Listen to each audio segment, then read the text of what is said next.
take care of some business, but I'll be right back. Okay. Alright. Take care of the kids. Give me a few minutes.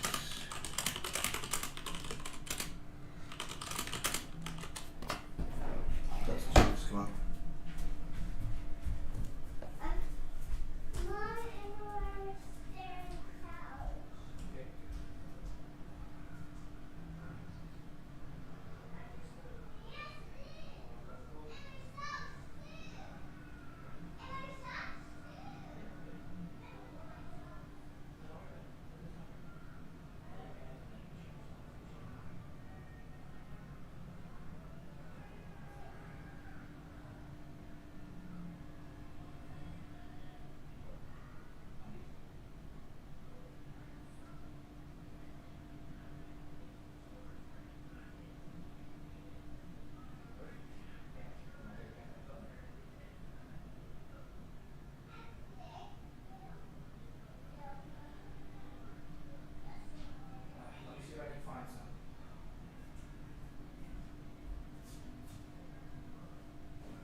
All right. I am around. The kids are sick, the wife is sick, so I am playing double duty right now. Okay. Thanks for coming and sticking around. We have 2 seconds to open, and there we go. So we're pushing up a bit. What we're looking at for the day, I sent the levels in the Tradecaster chat. We have an overnight low here. Technically, it's not quite an overnight high, but it is a key level from the previous session. And we are sitting above this key zone right here. If we can push back down to that 880 level here, then potentially look to rotate back to the upside. If we flush back down and hold below that 860 and use this zone as a resistance, then we can rotate back to the bottom half. So that's kind of what I'm looking at. I'm not in a super rush right now. The opening range is, don't be surprised if you see the kids run in and out of this stream today, because I'm on double duty. Dad, why did you make it so hot? Let's see what's going on here.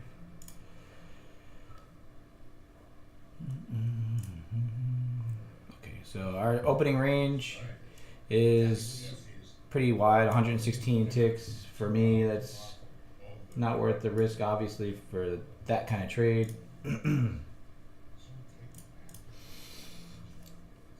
Like I said, I wanted to see that rotation back down a little bit. We do want to watch. I'm going to set this for a multi-layer here. And I want to see what Microsoft, I want to see what Apple does. Where is this at? There we go. Microsoft opens pushing down a bit, but now we're trying to rotate back to the high. It rallied there overnight, and this is where we were on Friday when I was talking about Microsoft making new highs and pushing the NASDAQ up, right? So we opened with a pretty big gap on Microsoft from Friday till today. So we're going to see if Microsoft wants to rotate back down, clean up this overnight gap, because it kind of doesn't like to do things like that. That might get us that push down to that 680, and then see what happens when it rotates back to the other side.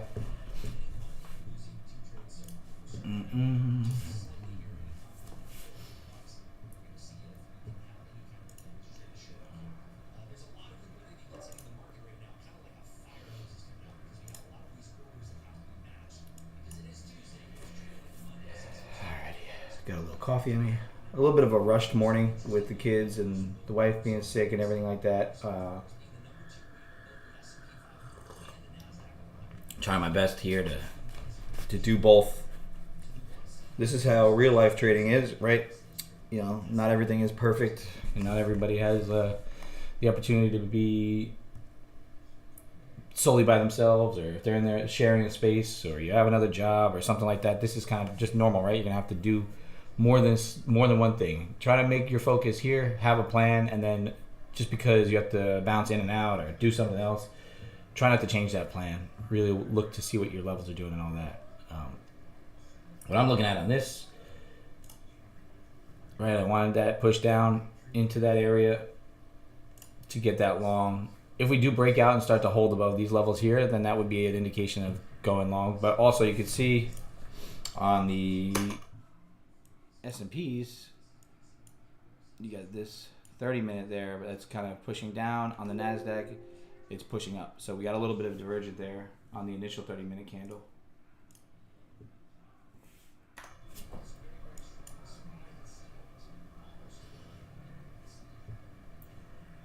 We are sitting right in between there. So normally I like to use the previous session trading day levels as pretty important. I think Friday and Monday's trading sessions are going to be kind of tied together just because of the short trading session. It really acted as almost an overnight session. Just this is what you had here. This was the whole session right there. So it stayed in this tiny range, chopped around, and then when it reopened on a normal open yesterday at 5, we got this complete sell-off, right? So do we recover that, kind of come back above this green area before we sell off again? Maybe. But we want to see if price can kind of recover this down area as well. We're above VWAP, so that push down to bounce would be a nice play for me as well. So we're going to wait and see what happens. Like I said, the wife and kids are sick. I am definitely fighting whatever they got, so don't mind my voice today.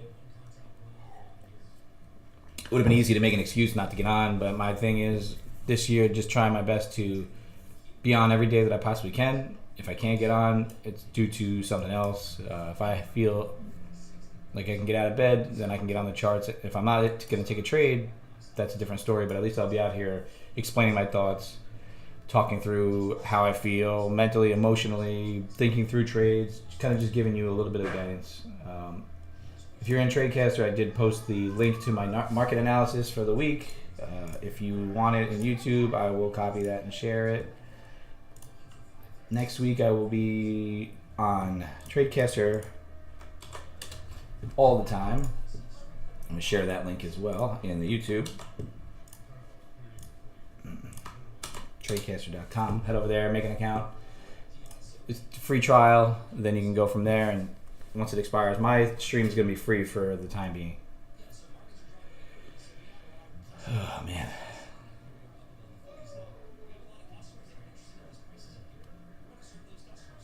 Nice. Alrighty. see. It's pushing up. That 30-minute candle on the Nasdaq is pretty strong. Really, I mean, we caught a lot of these liquidity down here. We flushed this zone and then we recovered back to the upside.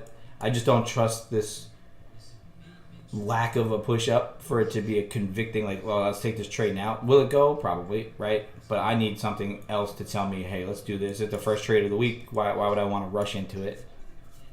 Especially with the S&Ps pushing to the downside. We do, like I said, we have that divergence. If you're a divergence trader and you think that the Nasdaq's leading, then the S&P could be getting to a level where you'd want to take it long. If you think that the Nasdaq is trailing, then maybe it's looking to catch up to the downside. So we're going to look at the Microsoft trade here. Still looks like it's pushing down, right? So that Microsoft is going to be one of the heaviest weighted, if not the heaviest. It's the largest market cap. We're going to look at Apple. Apple's kind of basing, looking to push higher possibly. It didn't open with the same huge gap to the upside. It actually opened with a gap to the downside. So Apple gapped down, Microsoft gapped up. So you can see the divergence there as well. So that might also be holding the Nasdaq up. If Apple can push up, let's see what this news is here.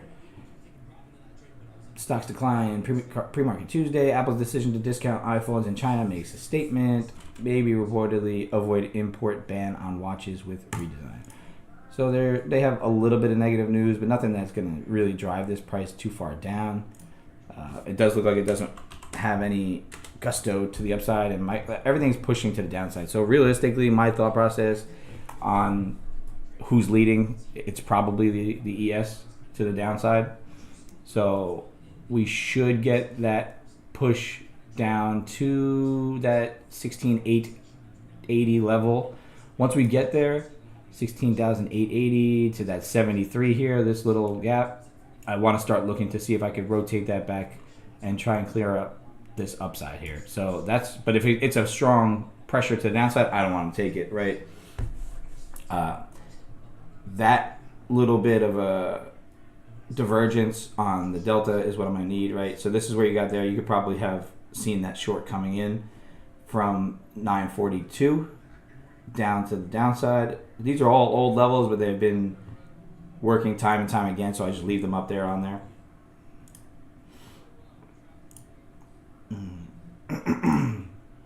My throat feels pretty bad.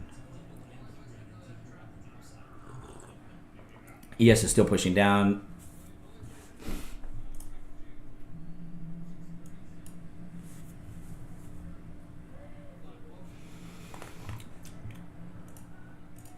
Alrighty. Clicking through. So you're going to possibly notice that if I do enter an order, that you're going to see 3 orders on the bottom half of my screen. I don't know if you can actually see it or not, but it's going to be in the bottom half. I have 2 other combines that I opened that I forgot about that reloaded. So I'm running a copier for the combines, but I'm trading my express funded $100,000 funded account. Right now, I would like this to hit this area, like I said, maybe get a wick test of the VWAP, push down into 73 because of just really how this reacted yesterday. 1, 2, 3 touches, a little bit of a flush, acted as resistance, then pushed through, but then 73 started acting as the resistance. Support, I'm saying. I should say. I didn't see any huge headlines or anything that hit the market, so everything is probably pure price action, price discovery day at the moment, just kind of cleaning up whatever happened Friday and over on Monday. I'm interested on why it sold off from that point, and if this is just going to be a recovery of it or it'll be a continuation. We're going to find out. We're going to see what Microsoft does. If it closes the gap at the gap close would be the top end here, which would be 388. 388.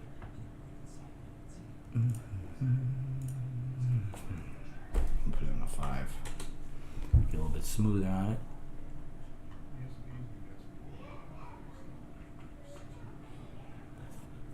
Okay, so if we do get to that 388 level, that'll clean up that overnight gap for Microsoft, and then that could be the confluence to try and catch the bottom of this, not the bottom, but the cleanup of this. We do have all the way down to this red line here, which is the overnight low. So that's why I'm a little hesitant on taking it along right off this right now, because we don't really have a divergence.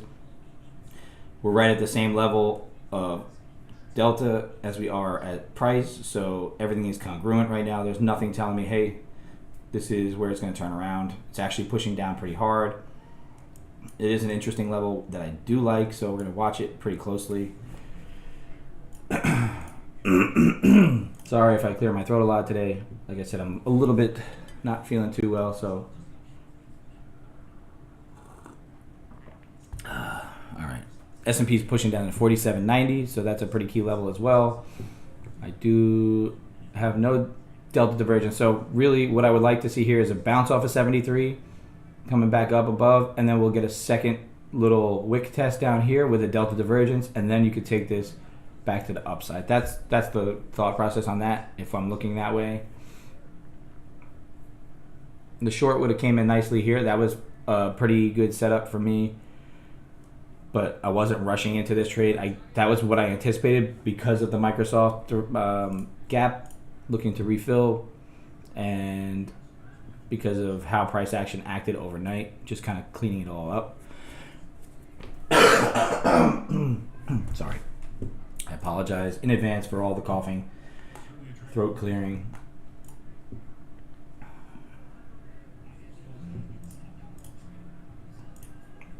All right, so now we're going to look to see. We rejected it perfectly at 73, which was exactly what I expected. I wanted to push above VWAP, and then we want to get one more retest of this level here, or it doesn't have to be perfect. Like I'm going to be a little more aggressive than I was last week on that setup, because I missed out on a few pretty good ones where I didn't get the second wick test, but I did get my divergence. So if I get my divergence over here and we're in this level, I'm willing to risk to the bottom of whatever that candle is here down to this side to catch that rotation back to the upside. Still going to stick with one contract for the beginning of this week, and then if I want to get some more on, I'll add and whatnot, and I'll tell you. If this just V bottoms, then I missed it, right? I'm not going to chase a V bottom, but that's really what some people just, if they have a level, they'll set the order there, and if they get run over, they get run over. But I'm looking for that secondary confluence, because I've been getting run over too many times, so I try not to take that first test of a level. We are directly in the middle of the overnight. My consideration of the overnight, I'm including the Monday session as sort of an overnight session, so we're in the middle of that. That's another reason not to quite jump on this level right away, because price might want to clean this level up prior to going back to the upside. So that's why I want to see that divergence, which we're not getting. We're getting another big delta push here to the downside. So delta's trying to make new lows. Price is also trying to make new lows. So that tells me that there's probably another leg down for this right there as a push. So that's actually a healthy push to the downside. Not quite exactly what I'm looking for. It does look good. I'm going to see what the tilt is, though. If the tilt is heavy, heavy, heavy short, then maybe I'll catch a quick long for the bounce. But I don't think it's the convincing move. This is a pretty big push. If tilt is long, then I'm not hitting it. That's 64% short. Not quite heavy enough for this to tell me, hey, we're going to get long here. I'm not quite convinced yet.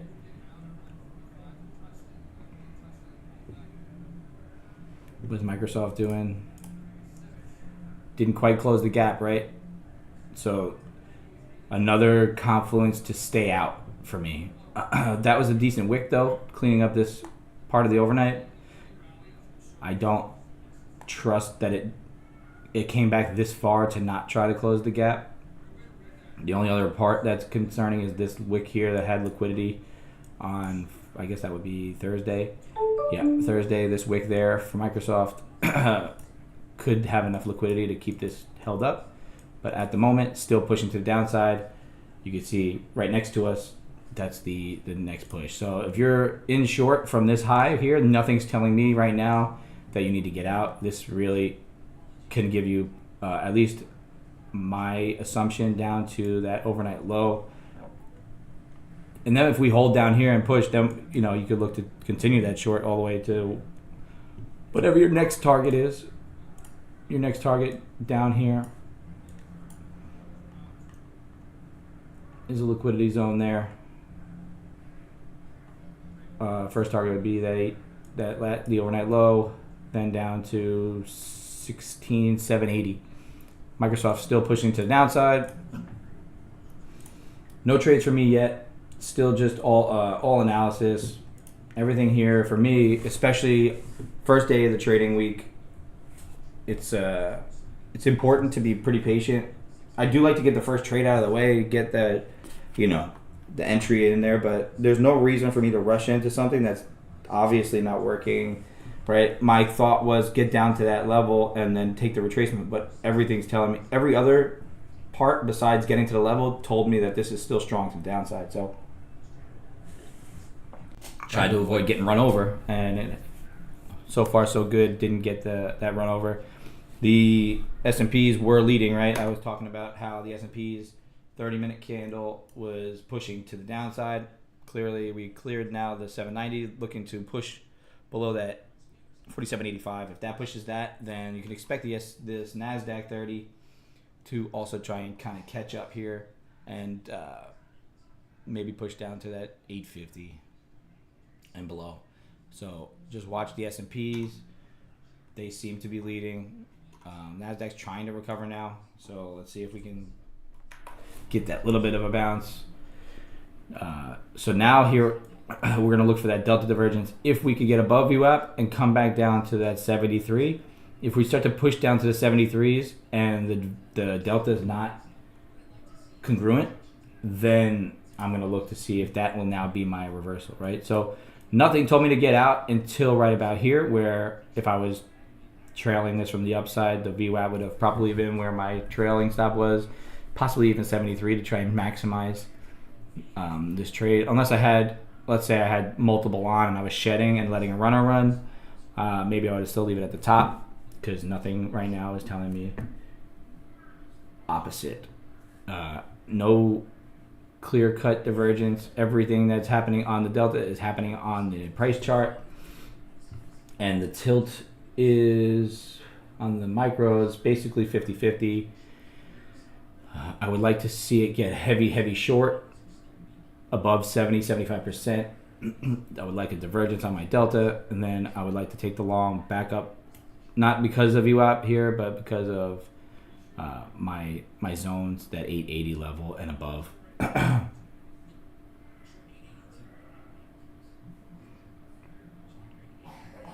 I do like this flush idea. If anybody has any trade ideas or anything that they're executing, let me know. I haven't taken anything yet.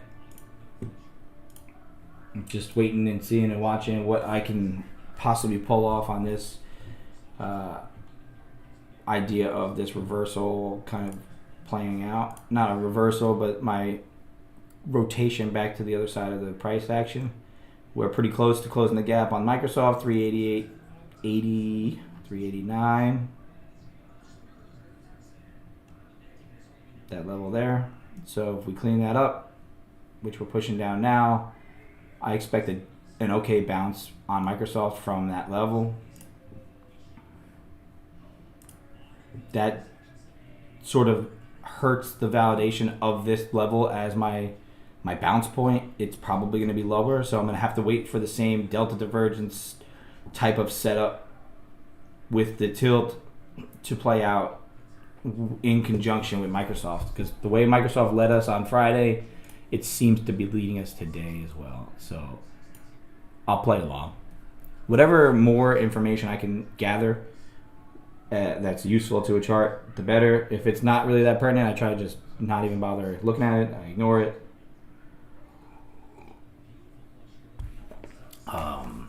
Yeah, so it's almost there.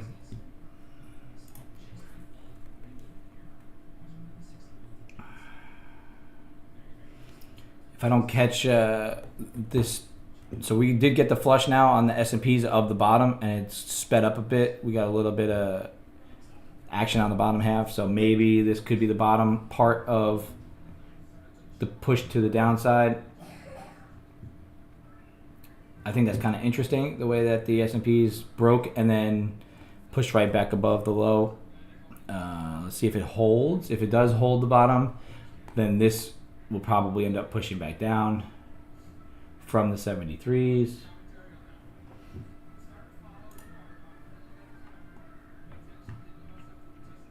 Yeah. So the S&P is now holding below the low. NASDAQ should follow, at least for one more leg to the downside. Tilt. I don't have any tilt right now. Yep. Still, this is a congestion zone of the pre-market for Microsoft, so you're going to expect it to slow down a bit here. It doesn't have to close this gap, but if it gets pretty close like it has, then we're going to look to see what happens. All right, we're looking at this. I think one more push down we're going to need. Where are we at?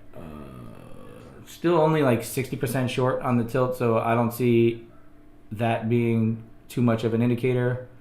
And they're short from 876, so they're basically break even at the moment. They're not taking any heat. S&P's is struggling to hold below that overnight low, 430 low at 85, so that actually pushing up might lead us to the upside. I may look to get this one long soon. Microsoft is taking a quick bounce. Got a little breather. Could be just a trend down day today. I realistically now, based on this price action, want to see price down at 811 before I do something.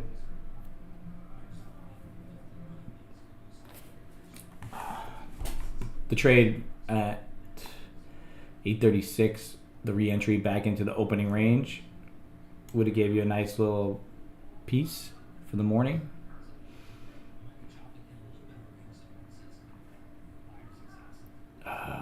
Give me a little divergence down here. I want to see this price push closer to the bottom and delta kind of stay flat, because then the next run to the upside could be that break. It's staying pretty flat. Price is also staying pretty flat.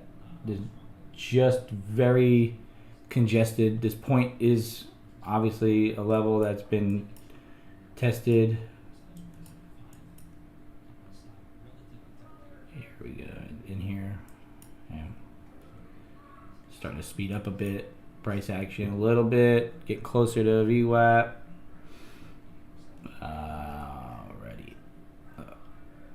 Let's see what Microsoft's doing. Could this be my divergence here? Microsoft's trying to push up a little. It's still below VWAP. S&P's is holding the bottom. I want one more push down. Give me one more push down. Give me one more push down. Give me a retest to 73.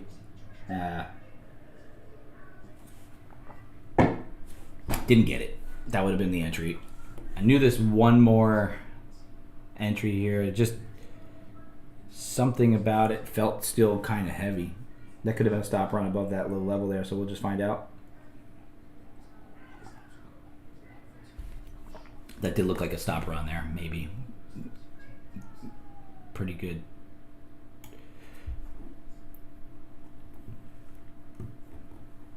I wonder if you take a short. Ooh. So the S&P is pushing back down, tilt's getting heavier long.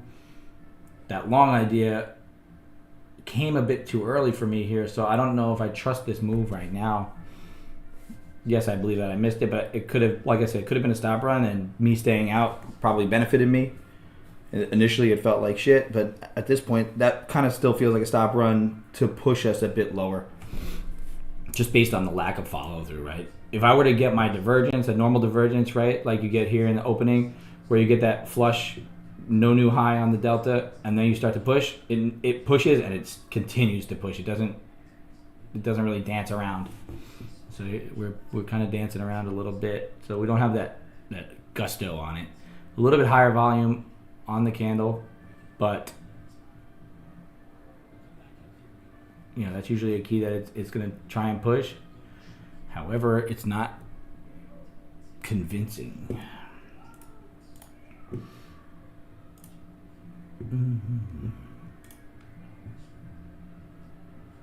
Microsoft, that bounce is pretty good. It's reaccepting back into the overnight value, whatever you take that worth as. I don't really use overnight values areas. It's just on the chart because of that. I can take that out. Well, it actually just flipped to point of control, is now down at the bottom half. So more orders have been pouring in down here.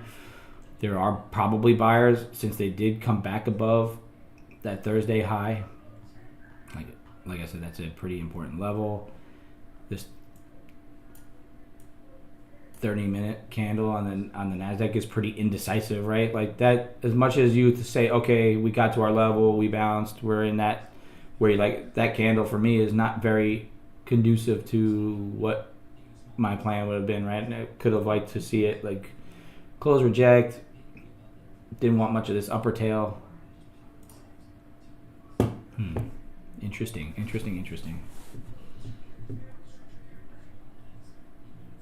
Could this have been my move? Or if I do get the retest here and the divergence, that could be the indication to go long back to that overnight high. So patience usually pays.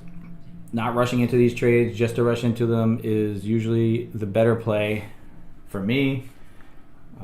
I like to be aggressive. I like to get in. I like to take the trades when I see them.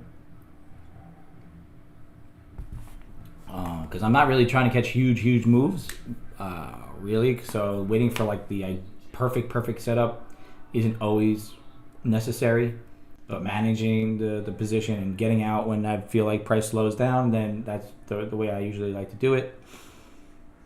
It is technically Tuesday, but it's a Monday trading session, right? It's the first real actual trading session. The stock market's open today. So we're just waiting and seeing. I'm going to have to check on the kids in a minute or two, so just give me a second. Especially if this starts to push up and not return back to where I'm at. I need to get back to that bottom half for me to want to take an entry. And then anything that I want to fade is going to be from this high, right? Because look at all this rejection. If we get a wick test of that overnight high, you could look to rotate that back down to the downside just based on price action. So that entry, right, that we were talking about, I was probably 2-3 seconds away from taking this, but I just decided that it was not the right timing on it. We did get a slight delta divergence, nothing crazy, right? Everything was still kind of congruent. We made new lows. So that was another part of what wasn't convincing for me. If this now is a healthy push back down because it grabs some liquidity, then you possibly have that as a confluence to the downside as well. Kids are starting to yell, so let's see what happens. Managing trading, family, and work. That's kind of what this stream's all about. So if you got kids, if you got to be distracted at times when you don't need to focus on your trades. Wait for your setups to happen. If you need to run, go run. Don't worry about it. If you're in a trade, let the stops work, and then manage that position appropriately as you see fit.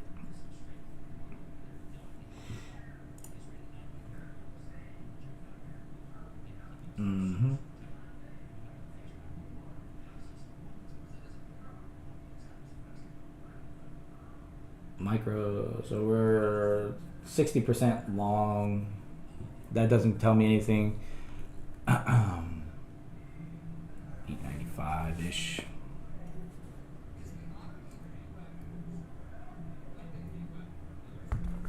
Alrighty.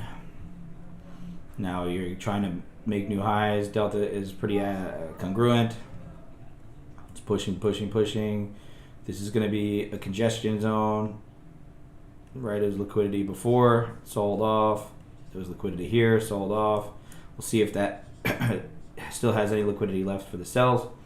If not, you push back to the upside, crack these highs. Then you're going to look for that same deal, get a little pullback, try to break the highs again to rotate back up if you're going to take this late entry sort of momentum type play.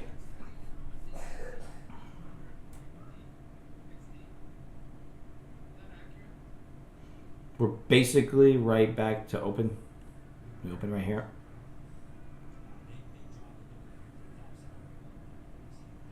S&P's being the leader for the day so far as what I'm seeing as the indication of where it wants to go. It pushed below its lows, overnight lows, and then just couldn't hold it. So now we're in another 30-minute candle here, holding above that 47.90 level. And then the NASDAQ is on its 30 trying to push and hold above these levels here, right?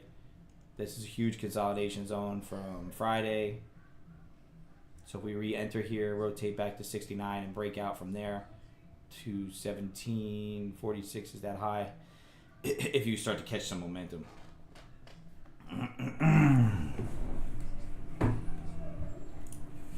That long play was what I wanted. Like I said, I just didn't catch it, didn't enter, I wasn't convicted, didn't get that last little piece that I wanted. Should have saw this as the wick test and the break above 73. That's the play, one contract. For me, I missed it. I'm not going to FOMO in. So just be patient, look for your setup. This seeing if this 26 is going to act as liquidity again like it did here. It's trying again. See if you get that rollover from there. Give me 2 seconds. I'm going to check on the kids.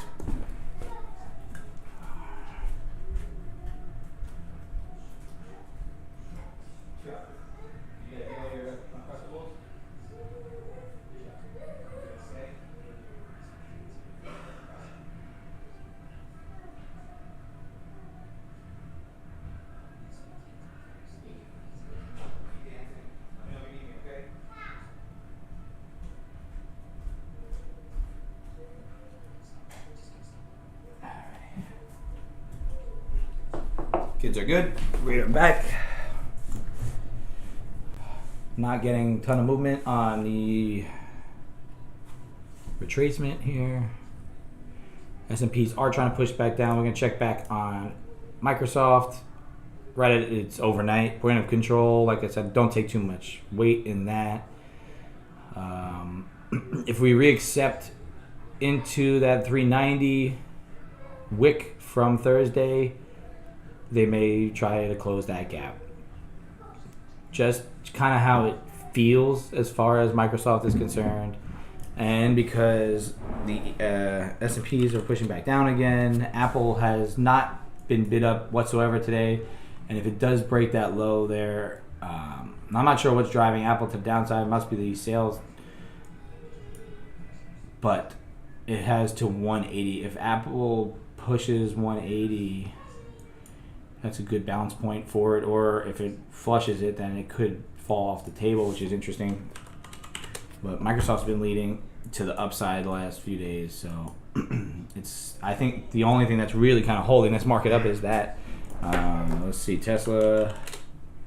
Oh, maybe Tesla's pushing us up as well. Big divergence there. That Tesla closed its gap to the downside. Oh, it closed the gap from the downside to the upside. Google. Wicked, Goog, also, Amazon, pushing downside. So really kind of a mixed bag with the basket of stocks that are the main drivers of the NASDAQ. Tesla being super strong. And Microsoft now trying to break out. If Microsoft pulls a break above this 392, it should rotate back to the base to it's 392.01s, 02s. It'll push up to the 79s, 80s, and then if it breaks the highs, then the Nasdaq's probably gonna also run.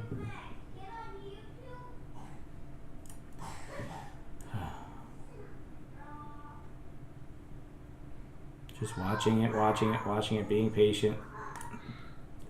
Patience pays in this game. Oh, give me a second. Fighting children.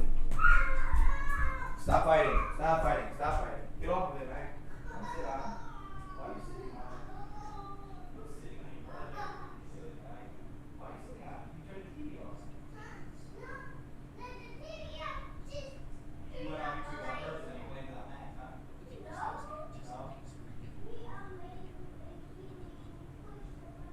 Oh, yeah? Okay, well, we're going back to Disney now. Don't put that over there by the TV. Put that over there by the TV. See? Have you ever played with this thing?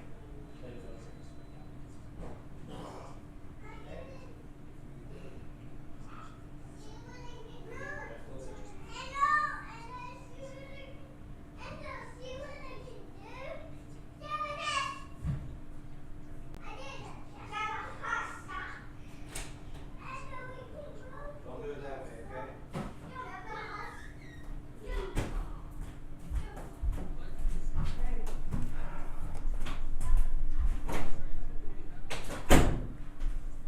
All right. Kids are safe. Back to the charts. Okay, we're reapproaching our levels here. I'm going to guess that all these stocks are trying to break down. Microsoft's still not like overly weak. Apple probably looking at it's breaking its bottom and flushing a bit. And Tesla, since it pushed so high up, it's continuing its rocket ship trajectory there. Tesla is its own animal, it does its own thing. I try not to relate it to that.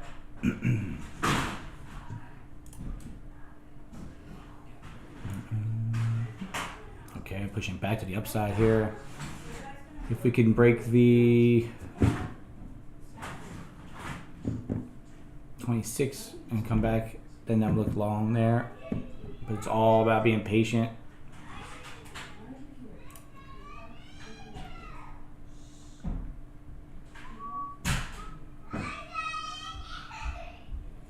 Yelling and screaming. All right. We kind of slowed down a little bit now, right? Price has digested a bit for the day. Now we're going to try and see which direction it wants to pick. It's not a full opening range balance, right? It's usually about an hour. So, give it till 9:30 to really kind of tell you if it's going to do what it's going to do. You got this pullback here, same type of pullback in the delta. If you get a breakout, this could be a decent breakout to take to the upside, just based on my long idea from the bottom here to rotate back to the overnight high. That's the idea for that push. The delta is congruent with the price action, and the tilt is only about 60% long, so it's not like heavy long. If you get a break above here and then maybe see it fail, then I would like to see that tilt gets like 70-75%. This gets like a negative push while this is trying to push higher.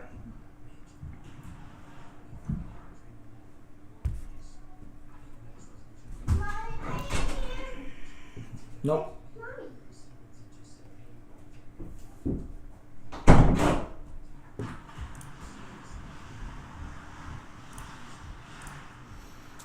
Slow start to the week for me, nothing doing.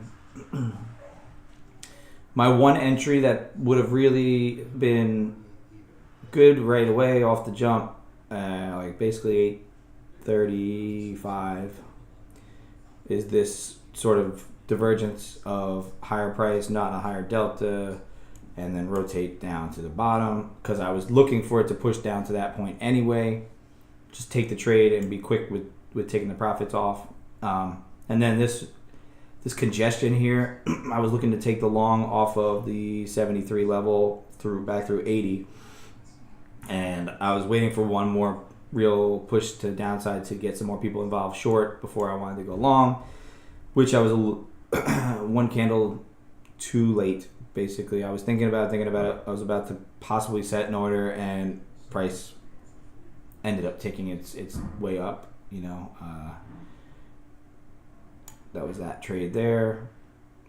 Really, the idea was to come to here to rotate to that overnight high and then see what happens from there.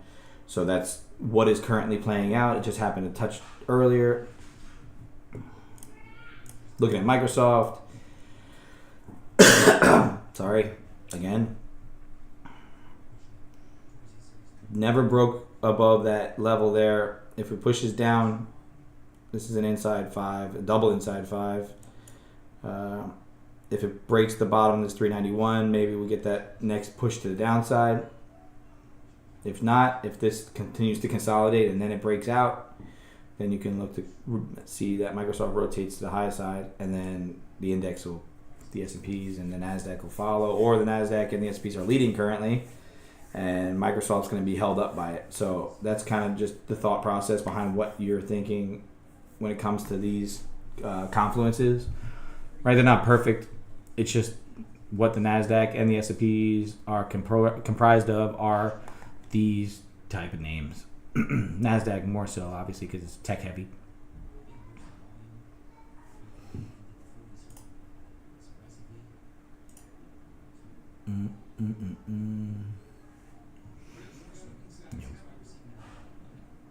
There's that push.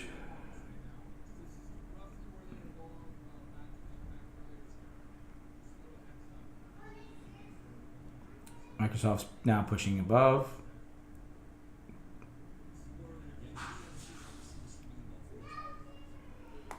Could I take the long here now? That delta's congruent. It's not new highs though, right? We're at the same level. Delta's lower. Slight bit of a divergence there. Sometimes I take that as the divergence that I'm looking for. More times I'm looking for a shorter term because I am on such a short term chart, right? This is going to be, if we were up on like a 5 minute, we were going to need this to be, see, on the 5 minute, it's more of a lack of divergence. So it's not quite exactly what I'm looking for. But on the 1, it's really more specific, and I'm looking for that short-term divergence. Heavy longs on the tilt. If we could re-accept below here again, could look to go short 1, take a quick. I still want that Microsoft to close that gap. If we're going to stay range bound, I'm going to sell it here, and I'll put my stop over the high. That's only if this pulls into here. But if it continues to push and have that good pressure, right, which now we are making new highs on the delta, breaking above this high. The reason I put it here is because I want to re-accept into the range and where the selling really kind of accepted in before. I'm not convinced on this. But realistically, based on my trade before, my idea, if we do crack the high here, I'm going to take this order off right away. So it looks like it wants to potentially. Microsoft is not playing along. So it's another added little layer here for me to think that we could get a quick retracement.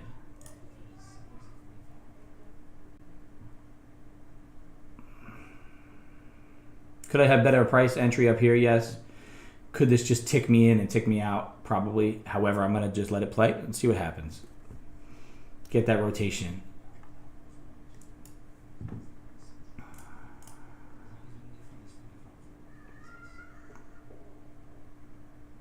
Okay, Microsoft's starting to push harder. If I can get this to push down and give me a good flush, then we're going to be in. Let's see if that's just the bottom tick. Could have gotten short from 42s where the tilt was heavy. It would probably obviously be the more ideal entry. you can see I got ticked right one tick, the exact spot to get in. So that was an interesting spot for me to place my entry, right? To get filled and then them try to push it to the high side again.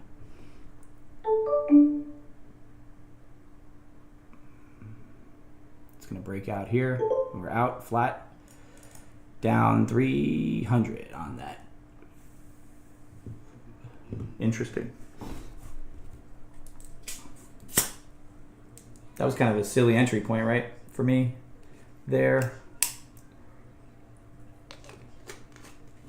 If I saw that divergence at the top, should have took the entry at 42, because then I would have limited my risk a bit more with the same idea.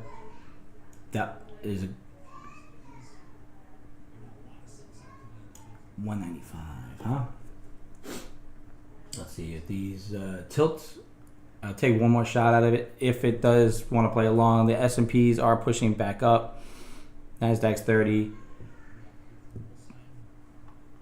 Probably should wait till it gets to that 79 level to look to try and do anything with it. There's a lot of congestion here at this level.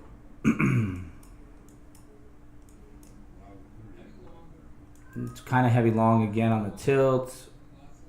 Let's see, we got a little wick test there. I might take if this is pushing and heavy long, there's not really anything that I can do there. There we go. That's a nice push. 69s is another key point. I know it's not drawn up here, but that is a key level there. Markets love to play with these numbers, and it's also just, it's been a key point. So it might not quite get to 79 as that number, but we're going to see what happens.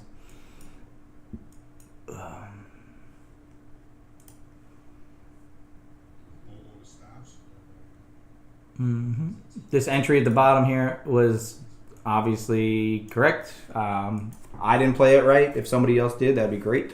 You know, my job here isn't to get you to take the trades that I'm taking. It's to get you to look at the market the way it should be taken, and what levels, you know, play and play what they don't play. And if I wait a little longer for an entry or get in a little quicker, that's just on me.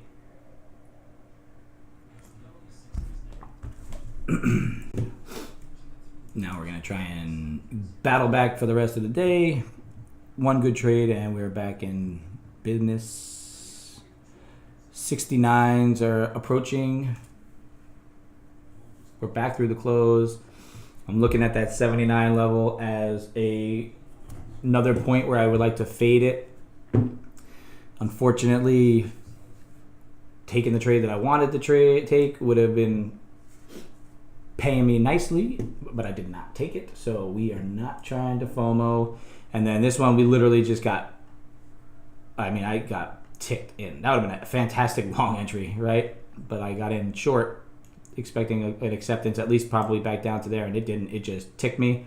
Once I said that out loud, I probably should have just removed that order and waited for that secondary play, right? Like how this one did. But I just got a little quick with it because I missed out on this one. So you live and you learn.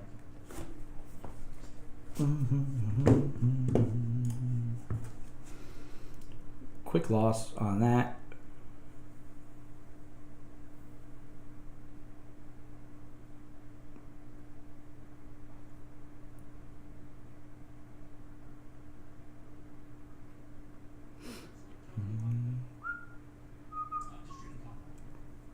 All right, we're approaching 79. I don't know if it's going to wick test it or if it's going to just blow right through it, but we're going to see what happens here. These are the levels I like to play with. Look at that level yesterday. Bang, bang, bang, bang, bang, bang, bang, bang. And not much follow through over it. So I'm going to take this quick back reversal through here if I can. And see if we get filled to the downside. There we go, we're filled. Stop is going to be up here above where that zone was. to the high side. Okay, let's see if we can push this down a bit from that overnight high. If that clear up, and we can hopefully rotate down to 42. If we can get down by the close at 55, I'll try to get the break even by then. I'm not trying to lose tons of money on these because I'm not looking to top pick, right? I'm looking to just fade extremes in this situation. We're gonna look to rotate it. I mean, that was the perfect call from the bottom, right? The target was ticked from the bottom to the top. I didn't catch it. Now we're looking to fade this and get this to kind of follow through to the bottom side. Realistically, I'm probably a little early on it, so I might have to trail this. If I can get a flush down a little bit, then I would like to trail it. But it's going to push up to the upside again. Delta divergence, still keeping me in. Second wick of that level. Now let's see if we can flush it. It really wants to. It's a strong push now again. Gosh. We just love to keep pushing through our levels here, huh? Push back down. Is that a stopper on there? And it's holding above this overnight high. My level, it's not really an overnight high. We're not out yet. But if we do get above this, we're going to be out. So I don't want it to be, taking a huge rip to the upside. If that keeps me in, then I'm going to look to take this short heavier. I might add one if it does break down. I don't see that it does want to, though, right now. It's kind of pretty happy where it is. I'm adding a second if it breaks below 79. But we look like we're going to be out.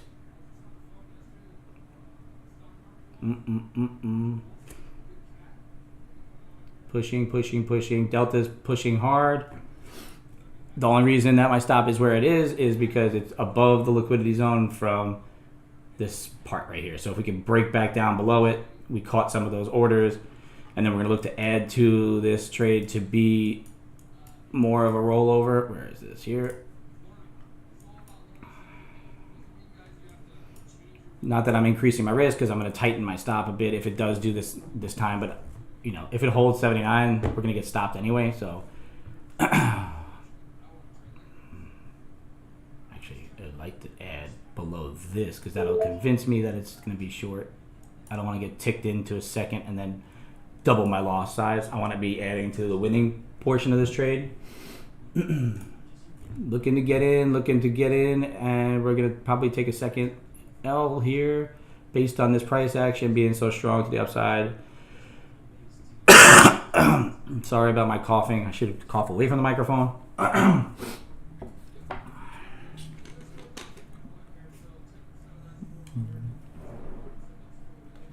It just really wants to. There we go. We're out.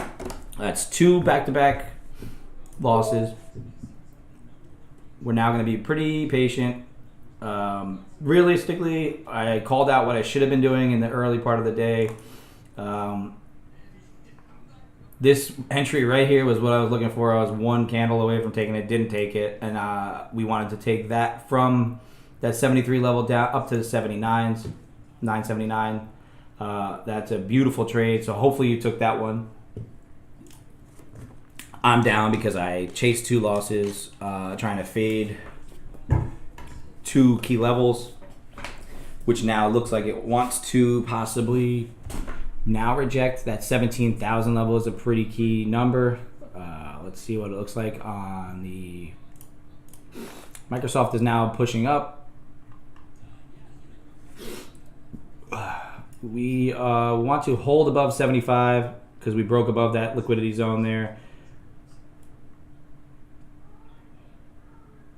Value area from yesterday, and we're still in the middle of value of Friday. So we look to push up into that next zone there, 17,000. There's been sellers at that 17,000 level 41, 43 in that zone there, up to 46. So looking at that as well, up in this area here.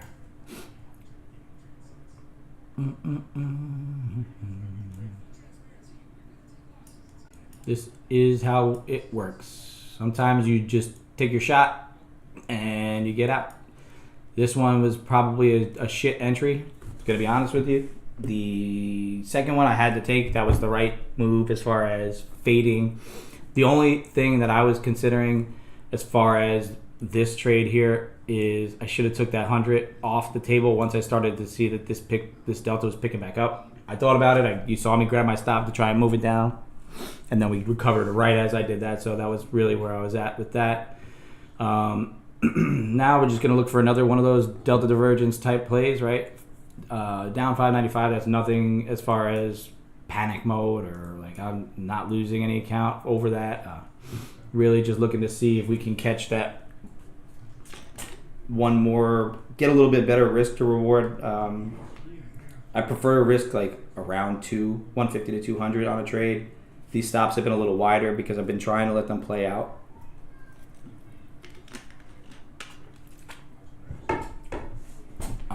But realistically, they have not. So honestly, just need to execute on the setups that I like. Maybe not be distracted by running around and chasing kids. Like I told you, there are no excuses in this. You have to work around your schedule and what you can do and what you can't do. So if you can't focus with them around or you can't do anything, then take a break. Don't do anything.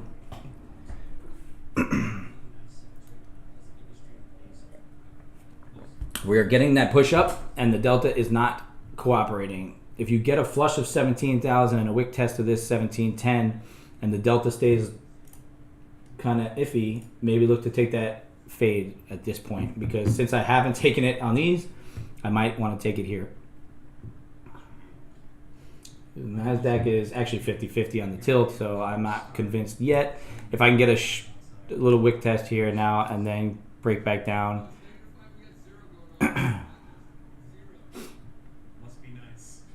Delta divergence, price pushing up.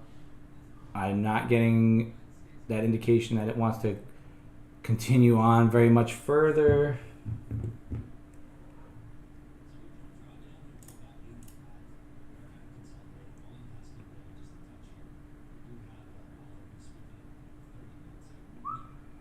Microsoft at the top end of its value area, if you will.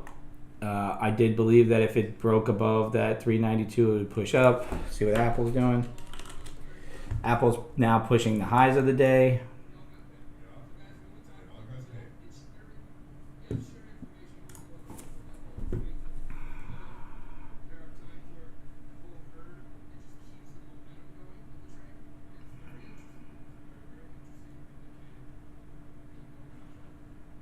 Delta divergence.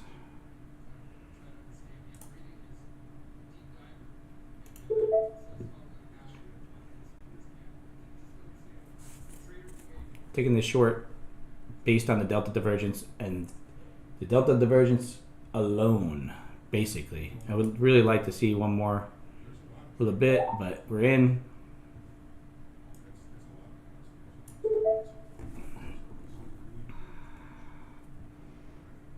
If we can get a quick push down, I'm going to go straight to break even.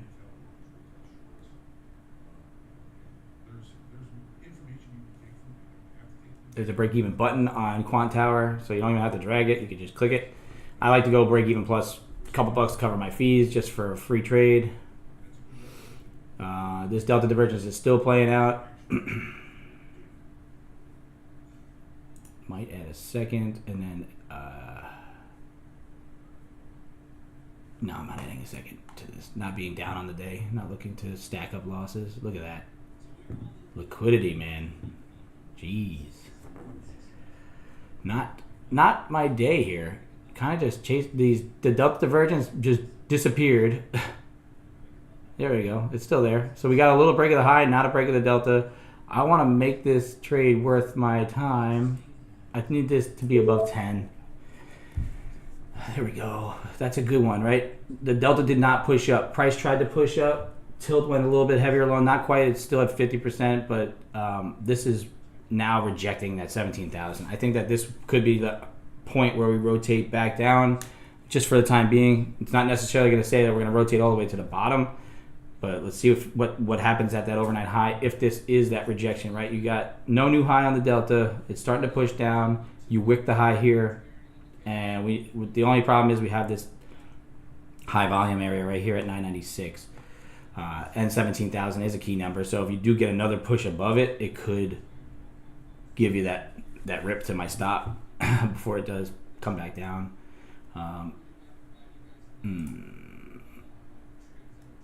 If it does break the bottom there, it does want to do it. I'm going to take one off here. If it does go down there. And then the stop on this one's going to be above 17,000 on the ad.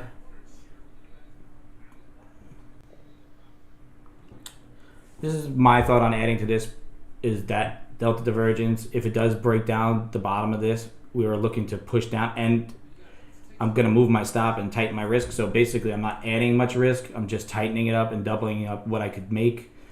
And I want to be able to take one off at 79 to see if I can get a continuation. If it just keeps doing what it's doing right now, I'm grinding up to the upside, then I'm going to be stopped out anyway, and I won't get triggered back in. So let's see what happens. If I take this loss, I'm going to take a walk and reset. Check on the kids, get another cup of coffee, because that's 3 in a row that, you're just not quite seeing the market well. I think I was seeing it well. I had the right ideas early, and then the last two, not that they were FOMO, they're just trying to execute on a strategy at points where it would have worked early in the day today at this point, and it's not working now, right? So I need this to flush this at the moment because we're not getting new highs, but we are stagnant on the delta. If we can get this quick flush, we should be able to get in and out of the ad pretty quick. Secure a little bit of profit on that, get ourselves closer to break even. Come on, flush this, flush it, flush the bottom.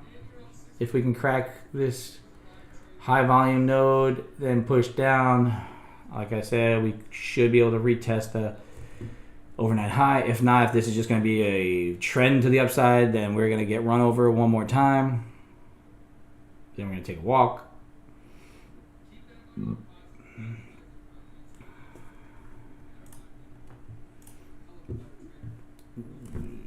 Like I said, I was trying to ease my way into the week as far as executions. I was being very patient on it, and then kind of just patiented myself out of one excellent trade. And the first one I wasn't really mentally into yet. It was too early in the session for me to even want to consider it, but it was a good setup. Alrighty, I'm gonna add to this. If it goes through the bottom of this area here,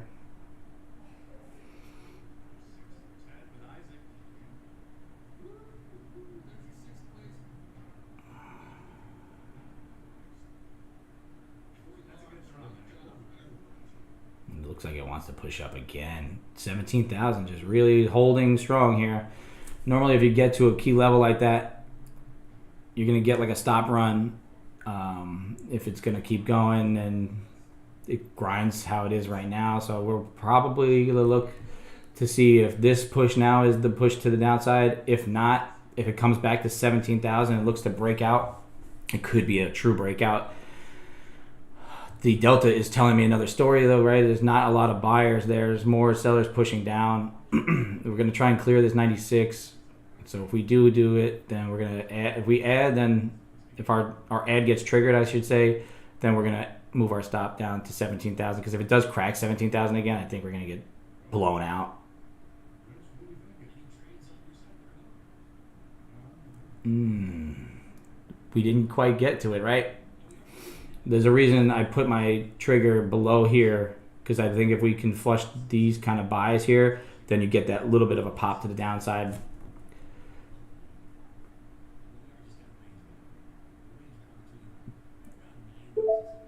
our ad. We got triggered in. Let's hope that we could flush now down below 86s, 85s. If we could do that, then we're in better shape. There we go. Flushing it. Hopefully we could trigger out one of our entries there. Move to, I don't want to move it to break even. I'm going to be above 17,000. Like I said, trigger me out. Give me that stop. Give me that. There's that one entry we got out. So now our original risk is covered and my stop is going to be just above this trigger candle, right? So you can see why I took that trade, talked you through it as far as delta divergence, key level 17,000, and why I added where I added and took out that takeout, right? Because that's that overnight high. That was the breakout point. If we could hold it and flush down below, then we can have a runner on. Now, if it doesn't hold and stops us out, we at least got back some of what we lost there. I think realistically we could get a rotation, hopefully back down into that 42s, and then we just, let it play. And we kind of have to have some trailing rules here. I do want to secure some profits on it. I want to make sure I could get my day at least close to, or if not, past break even and beyond into profit. So once we are, holding down here, I am moving to break even because I'm not trying to lose any money on this trade. If we reject 79 again and we get a nice rip to the upside, that's going to tell me that the overnight high is going to hold and that they're going to use this as support now, right? This is a liquidity zone. If we can't rotate back to the bottom of this, to that close, right, we're pushing back above it again. It's not holding. If it doesn't hold, then it's going to rotate back to the upside. If we flush this 17,000, that's going to get us out, right? So we're still down a little on the day. Not that we're getting greedy. We're just trying to let this play out. We're letting this move, give it a chance at the level that it's at. Will it bounce and take us out? Maybe. We're just above this candle, this initial breakout candle of the 79 level. So if it does come above here, you realistically think that it's going to come and get back to this volume area by 17,000. So, we took off one.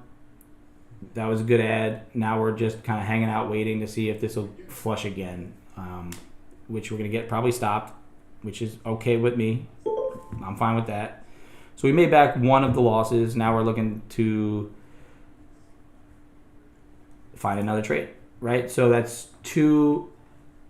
I took two losses and one win, down a little around 300. So as you can see, right, the reason I moved that to break even, because if we flushed this candle here, if we rejected here, then we're probably going to rotate back to the upside, which we did.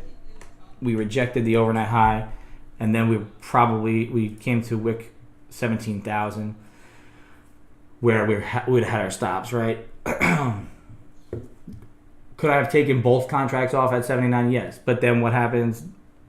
We don't get that follow through, or we do get that follow through to 49 to 42. I'm saying. Then we see what happens there. But right now, look, the delta divergence is still there, right? We're trying to make these new highs, and we are not even close with the delta. Everything here is still lining up potentially, maybe for that actual short to happen. Look to see if this cracks the highs, getting to that 17,010 zone, but more of a stop run on 17,000 to get people involved, and then possibly look to roll it over.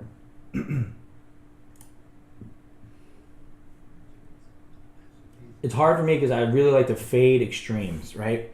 And that's where my strategy comes in. So a lot of my entries, if it's not the right time, it will get run over. But there you go. There's this, looks like a whippy stop run. There's not congruency on the delta.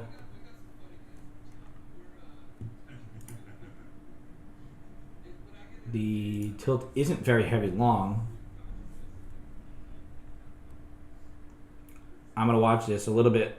If it kind of fails that level and comes back down below 17,000, you could possibly rotate this back down to, obviously that, if we could flush that 79.80 level, then you can rotate down. But the delta is now kind of pushing a little bit higher. It's getting strong. If we come back to 17,000 and the delta holds, then you could possibly look to rotate back to the high still up here, 17,024-ish level. See what Microsoft's doing. Apple is pushing the highs, breaking the level there. It has a ways to go to close the gap, and if it does that, then it's going to carry this to the upside. Microsoft also pushing to the upside. One good trade away from having a green day. Not down crazy. We're now one full loss, basically. We were pretty close to break even with the second contract ad. However, we did get stopped out at break even on that second contract. So we took one win and one break even on that move there. Microsoft looking to crack the highs. Like I said, it wants to get at least to the base of the supply zone of the overnight. It never closed the gap, so the failure of that kind of concerning for this to roll over, but we're approaching another liquidity zone of mine. Really, really important levels from CPI data, PPI, and then the Monday session really kind of didn't even quite get there. So if we do find ourselves at 46, 42 to 46, there's been sellers there.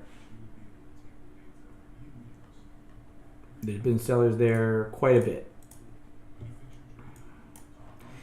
It kind of looks a little messy, but there you go. This one here, that's the 42. This was the CPI data, 45.75, huge resistance level there. I apologize for my sickness.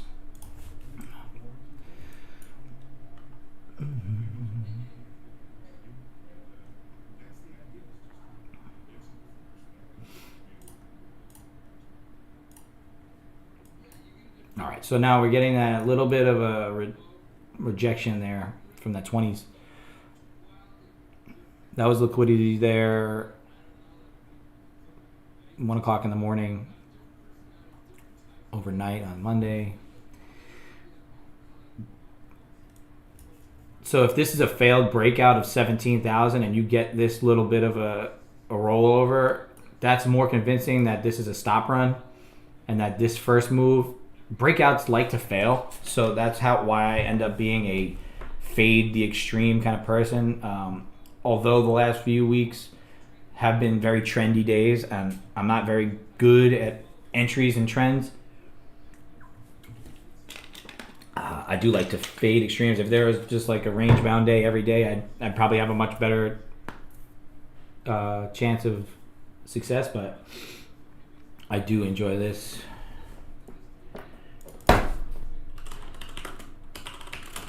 So look at here. We have a little bit of a divergence. Nothing that I'm super convinced on yet, but we are at a key level for me. You can see on the 30. The 30. My thing lags a lot. So the 30-minute here, you can see we have some wicks here from the overnight session there from 2 nights ago, which is a key point where there was a reversal there. It was a sell-off on Friday as well. So just kind of watching this zone here. S&Ps are pushing to the top of this just pure consolidation area. So we're going to have to watch and see what it wants to do at this area. If it wants to break above and push into that 21s, then we may have the NASDAQ carry on up all the way up to 46. I don't see any information that should lead us through 46 other than buyers like to buy, man. I mean, really, it's trend days are trend days. There's no rhyme or reason a lot of times. Just try and get the most information that you can and make the decisions that you think are best.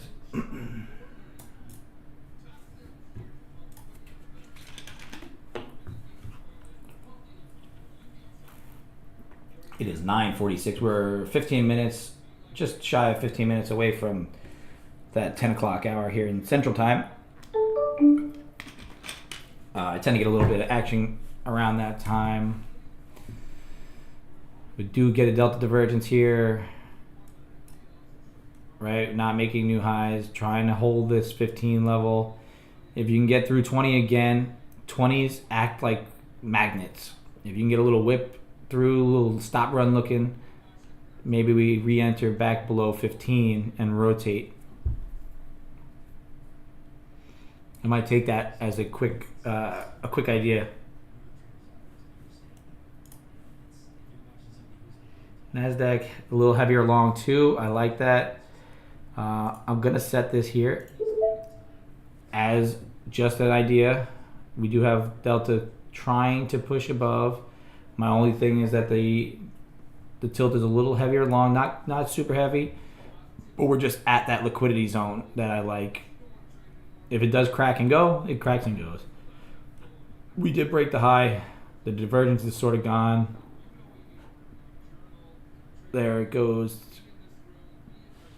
See, this is why a lot of times I'm not using limit entries at these levels, because I don't want to get run over in that direction. I like to get stopped in and rotate back to the side that I'm looking to get in on and have some real confluence in it, right? I want it to move in my direction and keep moving in my direction before I have any,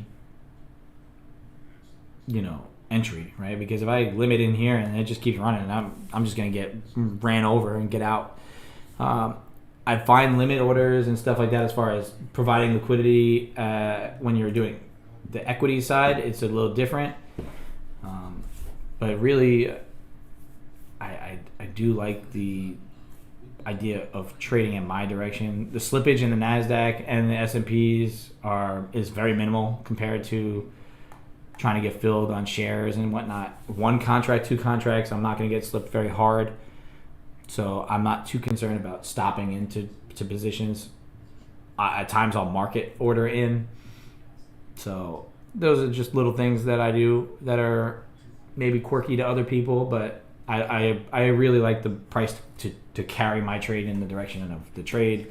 Like even FX, to do a limit order or something like that would be better off, because you have those wide spreads at times and you can get, in and then be immediately in the red. So, depending on what you're trading, it might influence how you get into the trades, especially as a fade the extreme kind of trader. Not that I'm a trend fighter or a top picker or a bottom picker. Like I said, I just try to fade extremes and levels that are more liquid.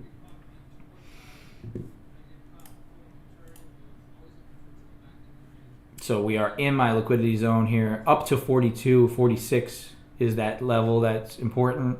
Microsoft hasn't continued on through that 392.78 level, so it could be helping us push down from here. If I had a little bit more buffer in my account at the moment, right? I mean, like I said, right now I'm hovering on break even for the last 2 weeks. This week I'm down one trade, but let's say I had a little bit more going on and I could risk a bit more on a trade, I could scale in here around this 23 up into the 45 and then be out above that level, because I could build into a bigger position and start decreasing my risk as I go up. For now, for me, this is looking to want to get a little heavy up here at the top. It's 70% long on the tilt, which is interesting to me. Below 20, I would like to get in, and my stop immediately is going to go up there. Not that I want it to tick me out there, but that's my idea. I'm getting a little bit of delta negativity. We're getting high, long tilt, and we're at a key level from the overnight sessions where there was selling that came in. So this is where if there are sellers still here, this is where they would be. So I got triggered in. I want to see if this will push down in my favor right away. If we get back above here and then try to flush again, we'll add a second contract on to try and take it off. So if we push up into the 25s again and rotate back down through 23, then I'm going to try and add one more right there. That's a good spot. I'll add one there, put a stop above. My divergence is still intact for now.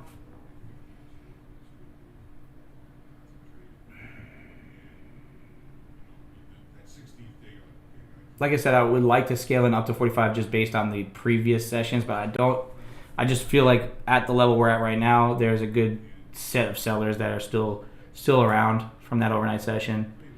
All right, we added, so we're gonna look to take one off. We're gonna trail one tighter.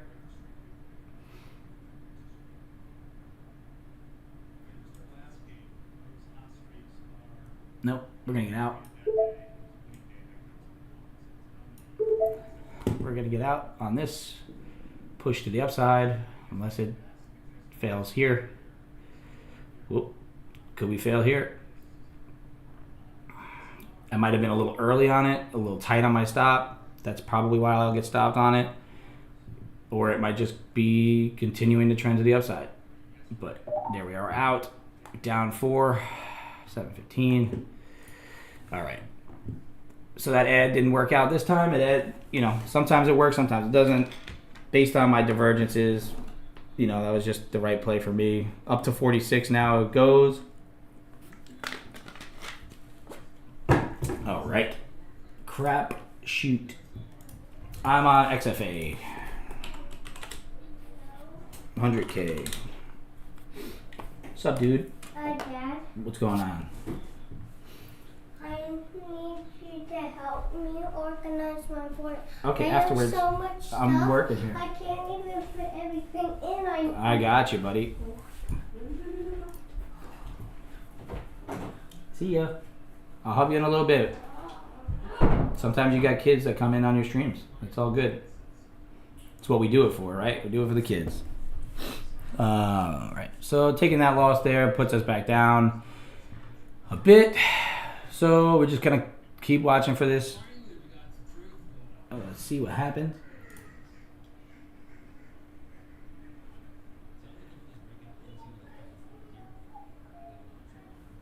Are we gonna break out again? Am I gonna keep fighting this trend? Let's see. We're holding above that 25. 46 is that next key level that I'm going to try and short. I just feel like this is just losing its steam, especially at this level. Like I said, I might have been a little bit early on the entry and then the ad. Maybe I should have waited on the ad for this push down here.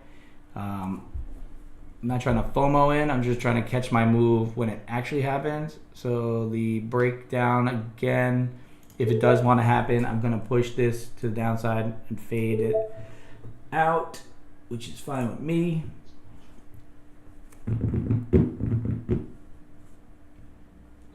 If this is the time that wants to roll over, that's cool. I'll take the W on that one. I want it to re-accept below here. And then I need that 17,000, the top half of here, to just kind of flush. A lot of times if these zones, on the way up, they'll act like resistance and then knife through. So if I get that knife through, then I know that I made the right choice here. If I get tickled into this trade and tickled out, then, it's just one of those days. I'm a little bit over trading. Like, I could recognize that. However, at the same time, I'm trying to play my levels and trying to give people, clarity on what I'm thinking and what you could possibly be doing and what you're looking at as far as these levels are concerned. Why, right? Because we have liquidity at these zones. A healthy stop would be above 45, and building into a position up into 45 would be really what I want to do. But at the same time, right now, we're trying to push highs, and the delta is just flat, right? So we're not getting any sort of new buying or new selling really involved here.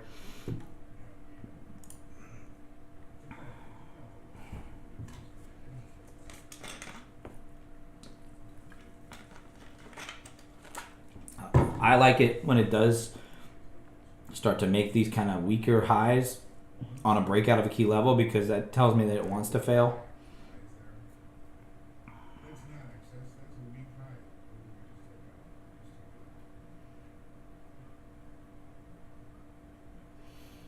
I'm going to see if I can hold this one a little longer.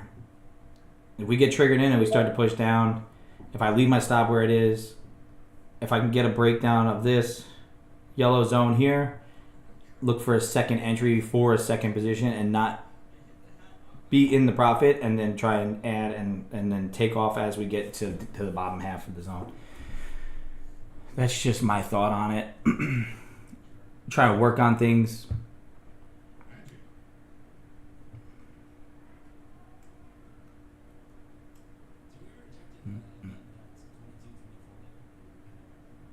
Still trying to hold it.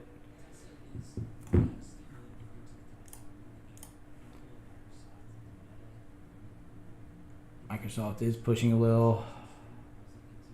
Don't want this to go to the highs. Microsoft just gave me a nice little pop-up. That is not useful for my trade, but maybe it'll be a liquidity grab and it'll roll over. Because right now, my entry looks like the appropriate entry with the wicks that are occurring. I'm trying to be patient, trying to hold it, trying to let this thing play out to the downside. I need to see what happens at my liquidity zone here, if it does get there, right? If it gets to here and it rejects hard with a wick, I'm going to probably cut it. But I want to try and be patient. I want to let it get through the areas and see if this will hold as the high.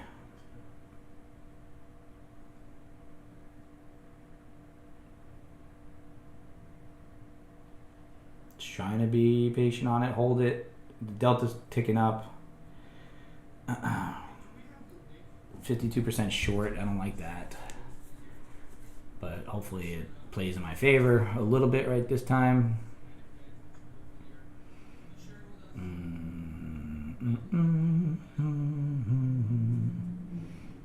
Just trying to be patient, trying to let this thing play out.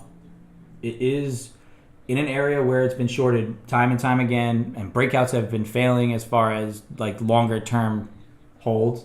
So this, to me, as far as the CPI short, PPI kind of didn't really play out as strong, and then overnight and everything over on the Martin Luther King holiday, everything played short from here. So is this the time that more information has come out to break us above that? No. So that's why I'm taking this second shot at this short here. Patience. Let it play out. This is technically, I mean, if I get stopped out at the high of the day, that's just on me, right? Where else would you take this as a cheaper trade, right? Want to let this thing do its little dance, roll over, hopefully. If, like I said, if we can get below 17,006, that level there, hopefully we can give a nice little wick to it.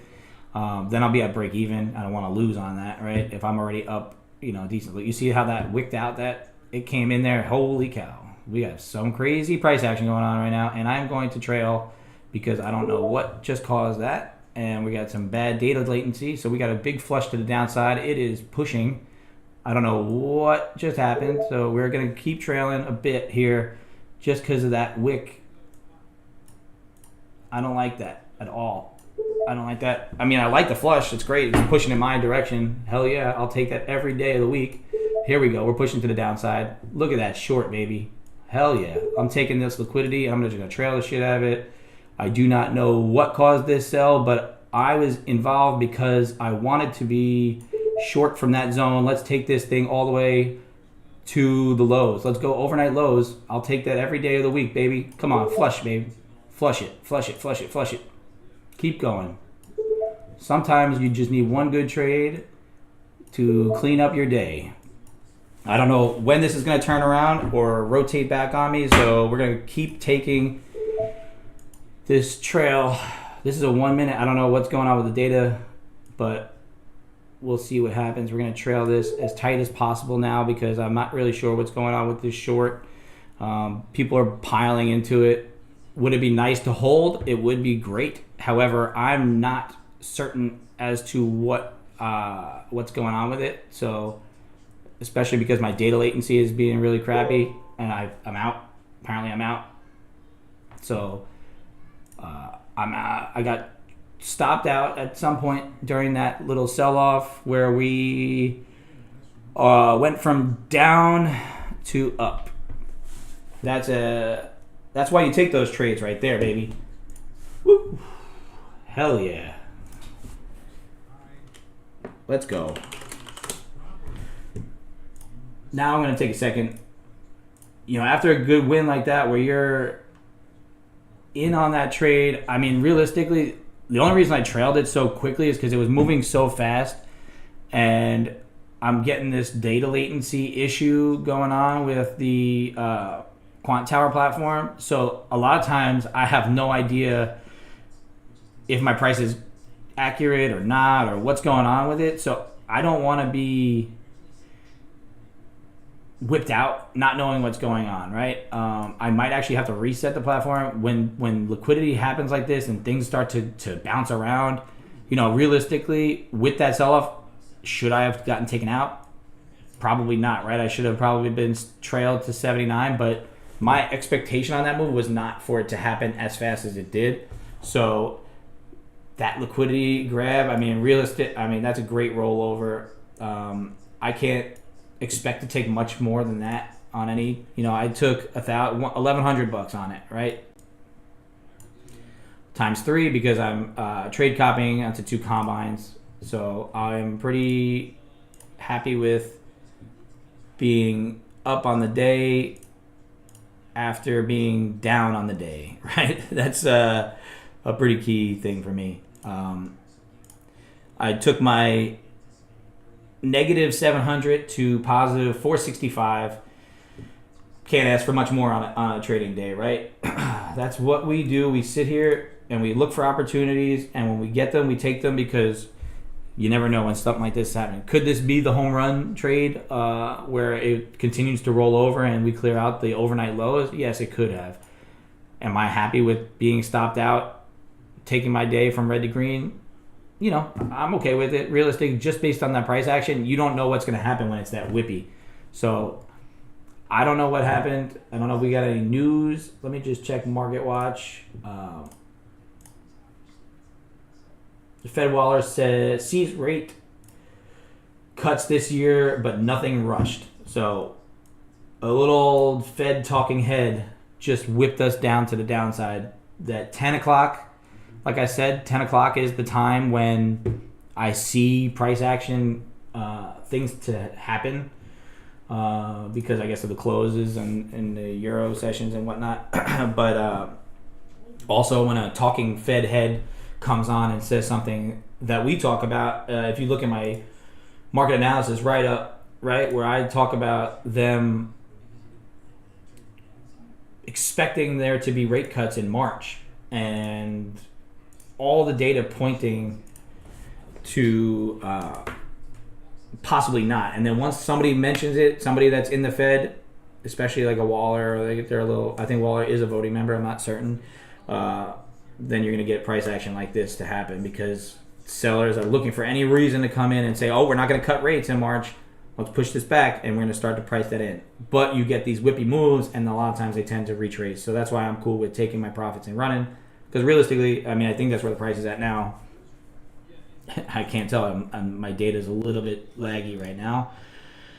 959.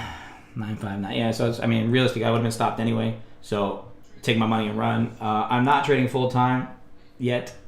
I would love to. I bet you could guess my profession based on my username. I'm off today and Wednesday, so I tend to trade my stream a little bit longer, and I will sometimes come on for the afternoon session. But I do this in the morning. I'll stream from 8 to 11-ish every morning, and then I work evenings. So I work full-time 2 to 10, and then I trade in the morning time. And I'm in the process of starting another side business that I plan to release to everybody hopefully very soon. It should be pretty cool. I think everybody's going to enjoy it, and it's not going to just help me. Hopefully it'll help some traders as well that are a little underfunded. It's not a funding company, but it's I'm trying to use some of the portions of the proceeds to donate some either combines or anything that'll help people get some funding and get that emotional hurdle of financial part of trading out of the way, which kind of clears your mind a bit on it. So I hope that answers your question there, Mark. One day, maybe, if I can get everybody over to TradeCaster and I'm trading full-time on TradeCaster, making good profits on my trades, taking my withdrawals, and we go from there. The plan is eventually to try to do trading full-time. But realistically, like I said, my stream here is not to get people to take the same trades that I take, or I'm not gonna sell a course or do anything like that. I want to just talk through my trades and what I'm thinking, and give people like a broad display of what I believe the market is doing day to day. And then, like I said, if I type levels up into TradeCaster and I'll say, that's a level to watch, I've taken trades short off those levels, and I've had other people take them long, and we both make money on those levels. It's just a matter of timing and what your execution and what your plan is. So I just want to have people be able to develop their own plan and thoughts, but just have other people that are like me, have a job, have kids, have a family, and try and work through all of that while also, just putting yourself in the right position to trade and make some money. So that's really where I'm at as far as what this stream is for everybody. I'm still getting some crappy latency, I guess, because of the influx of that liquidity dump there. So Microsoft also didn't take that very nicely. If we could hold below this zone here, I don't know if it shows that. If we can hold below this zone and then retest and try to roll back over, I don't know what else Waller is saying. I don't like to trade when they're talking and whipping these markets around. I just put myself in the position at a location, and then whatever happens with the trade happens with the trade, right? So honestly, I was 4 or 5 minutes too early on my first entry for this trade, right? Because I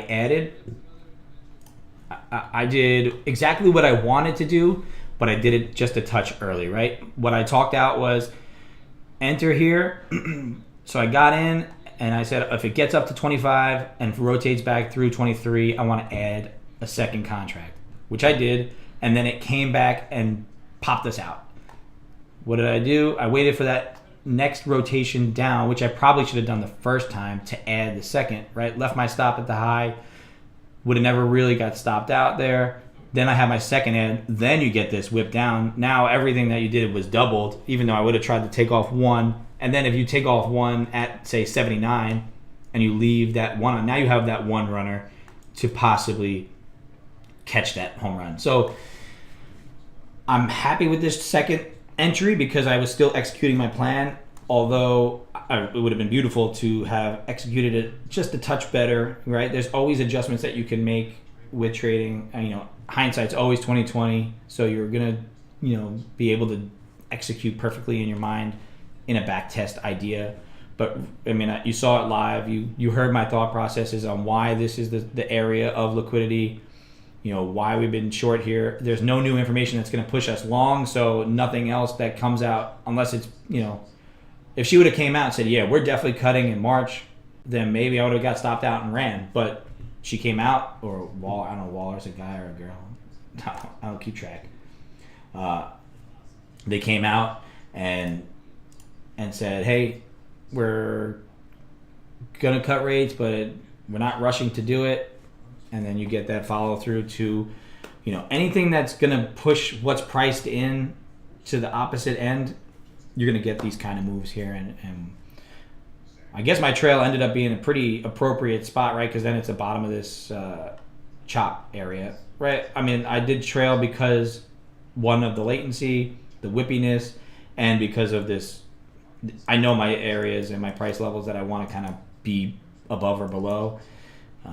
It would have been cool to catch the bottom tick, that's always cool, but we're not going to get that. So give me 1 minute. I'm going to take 5, use the bathroom, get another cup of coffee. Let's see where this price ends up after they stop talking. I'm not sure how long their chat is, but don't FOMO into this. Don't try and catch a falling knife, right? Yes, it may continue to the downside. We do have Delta that's pushing.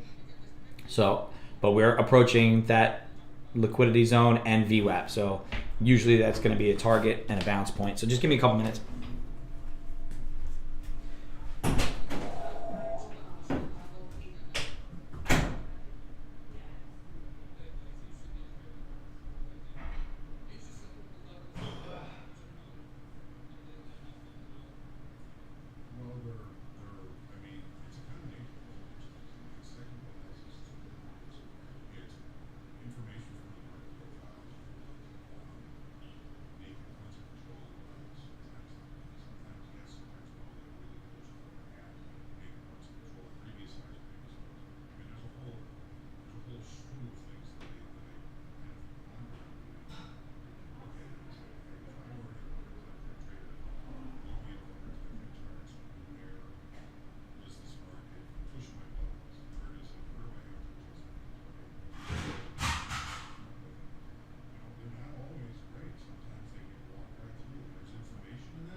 Yeah, I'm just streaming. I'm streaming computer. 11:15. Okay. Yeah. Oh, right back. We are. So like I said, be careful with this. It seems like it's just going to be whippy until Waller's done talking. Let's just be a little patient. If you weren't in already, like I was, and able to catch that short there, then I would be a little bit patient. Unless you're watching the news conference, I don't like to watch it. The only person I will watch sometimes is Jerome Powell's speeches. Nothing that they're gonna say is like, I can't act faster than the algo acts that's watching and listening to news, right? So those are the reason, I don't watch it, right? I'll watch Jerome Powell because I want to hear what he's saying. I want to get what he's saying and kind of take it in for myself, and then I can help plan out. But I usually read those minutes afterwards, and I tend to price those things into my analysis. But that's not necessary to watch. I'll watch it if I have a TV up or something, but YouTube is usually me streaming, so I'm not going to have like 10 YouTubes up and all that. So it's really just, there's nothing for me to do. Nothing for me to do that like watching is going to help, because the price action is going to do what the price action does. If I can get a headline and understand what they're saying, I'm going to add this little screenshot to the write-up. Copy that. My market analysis for the week. Fed Waller. I'm going to add news, headlines. And I'm going to add Fed Waller sees rate cuts this year, but nothing rushed. Oh, I didn't put that in the right spot. Put it underneath. News headlines. And we got Fed Waller sees rate cuts this year, but nothing rushed. Okay, so if you do have my market analysis Google Doc, it's just as simple as that. Like I kind of want to hope I can get people to not that they need to read mine, just use it as an example to do your own research for the week and be able to just understand what your plan is, where you're at, all that. And when you start writing it up yourself, it gives you much better understanding of where, where price is going, why it does what it does. You don't need to understand fundamental analysis to a crazy extent, especially when you're intraday trading futures. But you do need to understand the macroeconomic implications of certain numbers, like what Waller said. Things have been priced in for a rate cut in March. We do have that. I have the CME Market Watch tool. I'll pull it up for you to see. Since I'm not looking to chase another trade at any of these levels yet after that quality entry. So let's see if I can find my CME. Where did I save it? Countdown to FOMC Market Watch tool. There we are. So we're going to pull this up. 15 days till that meeting. For January's meeting, we do not expect a cut. Okay, so that's not what's priced in. What is priced in is March. March, 61% believe that we're going to cut at least 0.25 basis points, and the crazy 1.6% of these traders believe that we're going to cut 50 basis points. So what's being priced in is all this data, the CPIs, PPIs, anything else that you could think of, all these numbers, any sort of economic data that you think that the Fed is going to put into this decision, this is being priced in. So if the majority of traders believe that a cut is coming in March and they keep saying, maybe not, that's where you're going to get these sell-offs. But then again, if March comes and it doesn't cut, that's when you're going to see the actual bigger move, the break out of whatever range that we're in. And then, they think, all right, well, March we're not getting it. May, pricing it in at 475. So what you're going to expect to see is March, if they don't cut, which a lot of us, I don't believe that they're going to cut. I believe Deck doesn't believe that they're going to cut. If they don't cut, you're going to get that sell-off, right? You're going to get that where we're all priced in. Let's do it this way. I'm going to do this, and I'll draw it out. So they are pricing in like, hey, we're going to cut rates. So we're up in this zone here. We're pushing up, but we're kind of range bound, right? That's kind of how we're looking right now. And then March comes along and they say, oh, we're not cutting rates. So we've been in this, this range here. We're not going to cut rates. You're going to dump out of this range because markets are pricing this in, and it's going to, work its way down. But May, they believe that rates, it's priced in crazy, right? That it's going to be cut. So you're going to still get that little bit of recovery, right? Oh, let's price this in. There's no way that they're not going to cut rates, right? So even though you're going to get that dump off, you can get that opportunity here. Expect it to rally back up, and then every time that they don't cut rates, maybe then you get that bigger dump to the downside. If they don't cut rates by May, this is probably be more the push to the downside. Will they cut rates May? Likely. I don't like to be political. However, the Fed is political as much as they say that they're not political. A lot of them are on the Democratic side, and in order to keep people happy, they probably will cut rates. I was listening to a podcast, one of these financial analysts who has done pretty well for himself, and he did mention that most of their donations, 97% of the Fed donations, go to the Democratic Party. If they want the market to rally prior to the election, they may start cutting rates May, June, July, that time leading into the election season to try and help boost that stock market rally. So do I expect them to not cut rates? No, they're going to cut rates at some point. Do I think that March gives us that first dump to the downside for that rally to continue to the upside? I think that's probably more likely than not, only because we've priced in these cuts pretty early.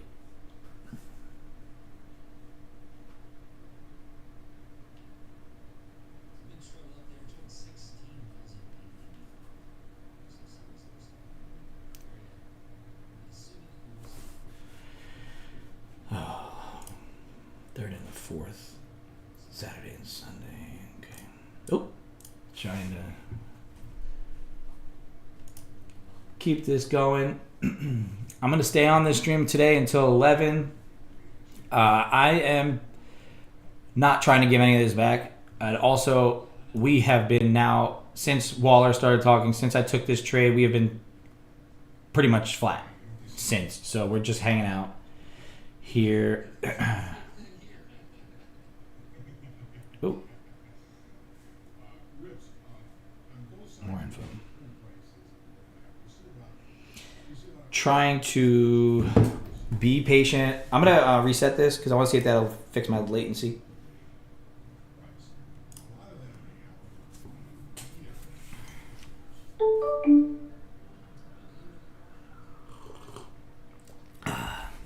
Man, I love coffee. And you'll find out soon how much I love coffee. If you stick around and you listen to the hints that I drop and the businesses that I'm going to start, maybe you'll understand.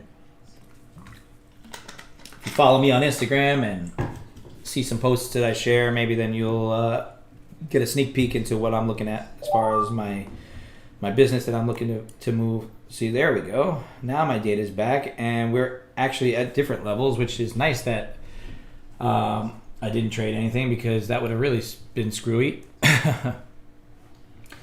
I was behind by 5 minutes, 6 minutes. Sometimes you have to take a look at your trading software and make sure that your everything is going how you thought, and check multiple inputs. Right, like now I can, if I would come over here and wow, my price is way different on. I pay for data for TradingView, so I do get data here. It does help me make some decisions. I used to not pay for it, but I learned that when I'm away from my computer and if I want to keep going and check my charts outside of this and do better analysis, then I use it. I was never a really big TradingView trader. I don't trade off of it, but I do like to have it for analysis purposes. I do need to set up my screens a bit. I have one larger screen. I think it's just like a 42 and a smaller. I need to get a third just like to dedicate to the streaming, like chat room and the YouTube and the Tradecaster. I have it, just don't have a place to put it. I also want to get a second one of these larger monitors and maybe use the smaller monitor as the chat monitor, because I have just too much going on as far as screens are concerned, as far as like level analysis and stuff. I like to look at all the screens all the time. Not that I'm looking at all charts. Really, I have up on my screen, you can see it. What we're looking at now is this. And then I look at the 30-minute. Kids are fighting. I look at the 30-minute on the S&Ps. I look at the 30-minute on the NASDAQ. And then I look at my main screen. And those are the real charts that I take a look at. And then also, obviously, I bring this up a lot. I'm looking for confluences in certain stocks. I've brought it up before. The NASDAQ, if you do trade NASDAQ or you trade the S&P, NASDAQ is the 100 stocks, NASDAQ 100, S&P 500 top stocks. NASDAQ is heavy tech weighted, and 55% of the weight is held by 7 companies: Apple, Microsoft, 2 Googles, Amazon, and NVIDIA. NVIDIA is one of them, and NVIDIA is pushing up pretty good on the day. So these are the things that I like to look at just to add some layers to why I'm making trades. And sometimes it doesn't matter to me what these stocks are doing, but if we're at key levels and I know that they're set to break out, or if they're set to roll over, or if they're going to bounce, then I'm going to look to take some of those trades in confluence, right?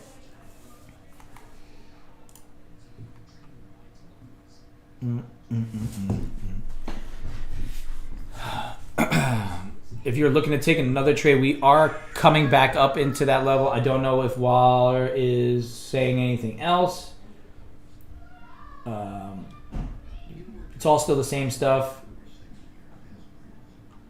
Nothing that I have that's new news.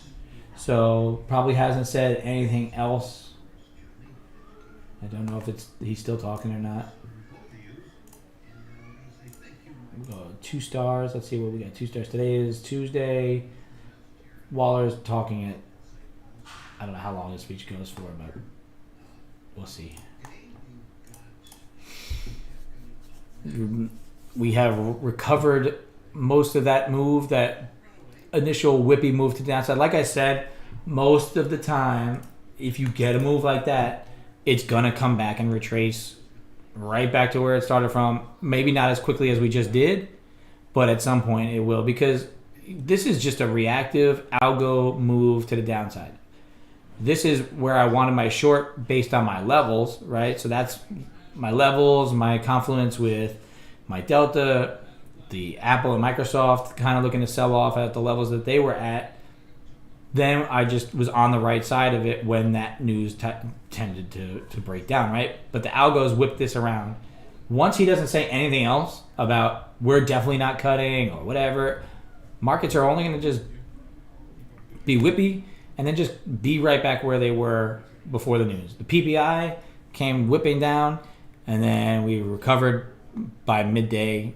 By the end of the day, we were 50% back to where we were, and then we recovered after the PPI number, right? So, like, we're going to stay within these ranges. The news type trade is just going to return you back to wherever you were beforehand. So, you know, sometimes if it is a big enough piece of news, it will continue us to a downside or continue us to an upside. But if it's not, if it's just something that's like an off-the-cuff comment or, you know, just a little piece of data, nothing that's really huge, big time, like market, you know, we're going to war type news, those things are going to whip and then slowly recover every time. So don't be greedy on those moves. I trailed tight. I got stopped out. I took my money and I ran. Really, I mean, if I had multiple contracts, maybe I shed, maybe I had, you know, take off the second one down here later, probably get stopped out and make the same, you know, same kind of deal. But more than likely, this type of rhetoric is just going to be an algo mover, and then we're going to kind of go back to where we were, and then we're going to make the move afterwards on a more natural price action. Less algos, more strategic buying and selling within the range and in the liquidity. All right, so this is kind of it. Keep your money and run, buddy.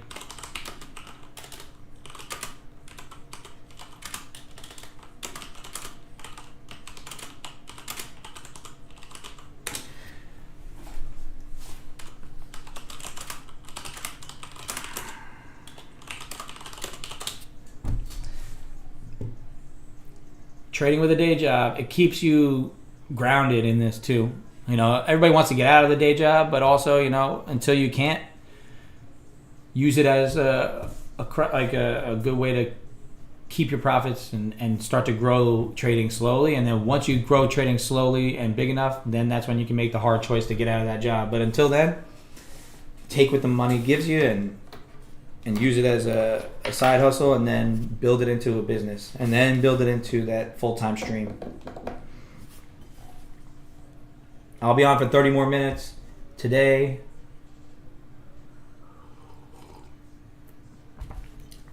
Help the wife with the kids. Everybody's sick in the house, so I'm not going to end up being on longer than expected today. If you're not familiar with Tradecaster, since I'm not currently trading, and I don't see anything really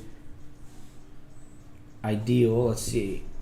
I'm going to show you my Tradecaster screen. I'm going to switch this up. I'm going to move this over. Tradecaster, OBS. I just got to see if which. I think it's this one. Yeah, there we go. All right, so Tradecaster. The link is in the YouTube. If you're hesitant, just click over there. You can sign up for a free trial.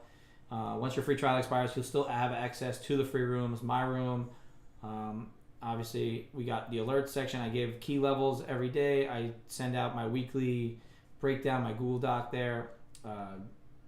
We have a chat room here where everybody can chat. I added a chart here that you can change. You could have your alerts here for your U.S. markets, and you can change the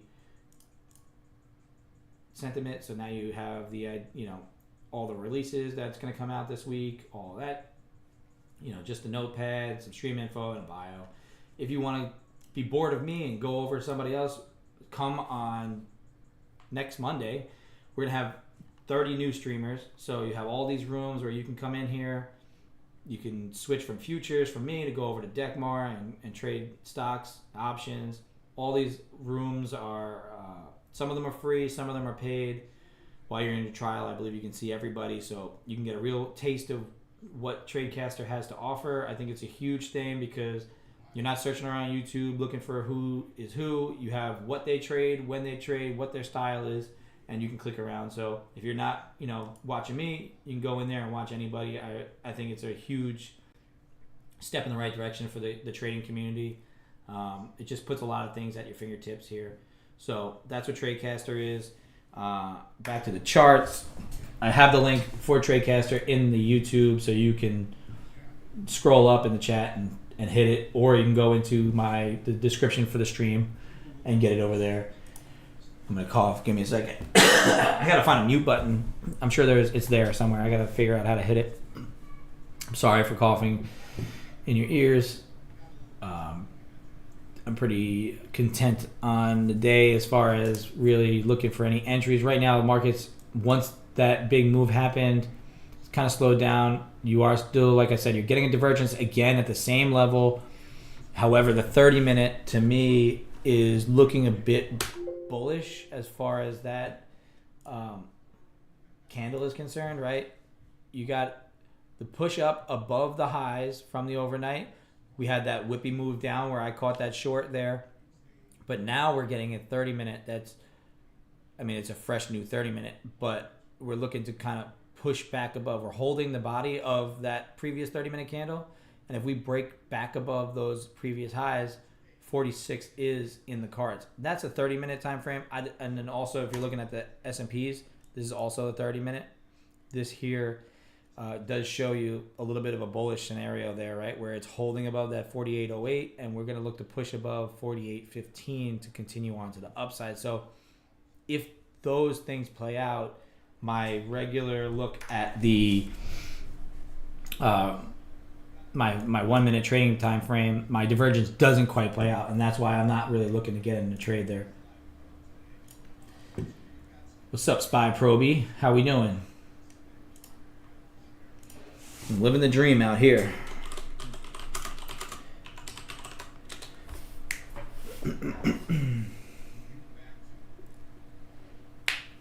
Nothing better than trading in the morning on your days off. I'm a big fan of it. Every day is an opportunity to just play out your plan here. So also what I wanted to explain earlier before I ran off to the bathroom. Yes, we took some losses on the day, right? So the beginning of the day, we looked for this. I wasn't really into getting into a trade that early after that holiday trading session. I really wanted to see markets play out a little bit. But once we got down here, I was looking to catch this long. And I missed it because I was looking for one more little push to the downside. My divergence wasn't quite there yet. Really, I should have seen it on this candle. Hindsight being 2020, it's a beautiful trade, right? But the thought process was clear this low, grab some liquidity, and then clean out the high of the overnight session, which was the high of the trading day prior. It's not quite an overnight session, but since it was a holiday, that's what I was looking at. So that was the trade I was looking to take. Didn't get it. As we were pushing to the upside, I was getting some divergences at key levels. So I took paper cuts. There were full losses for me, but realistically, I'm structuring my losses to where I could take a few in a day and then get my one trade that plays out and that more than makes up for it, right? Like we saw play out, right? So I was down here. I took my one shot at it. I lost, right? Then we approached my second key level. I wanted to see this break down and fail. We didn't get that. I got stopped out.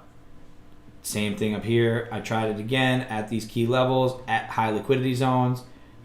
This one I took as a winner. I added a second contract on, took one contract off, and stopped out just a little bit more than break even. So that got me back to down by one loser.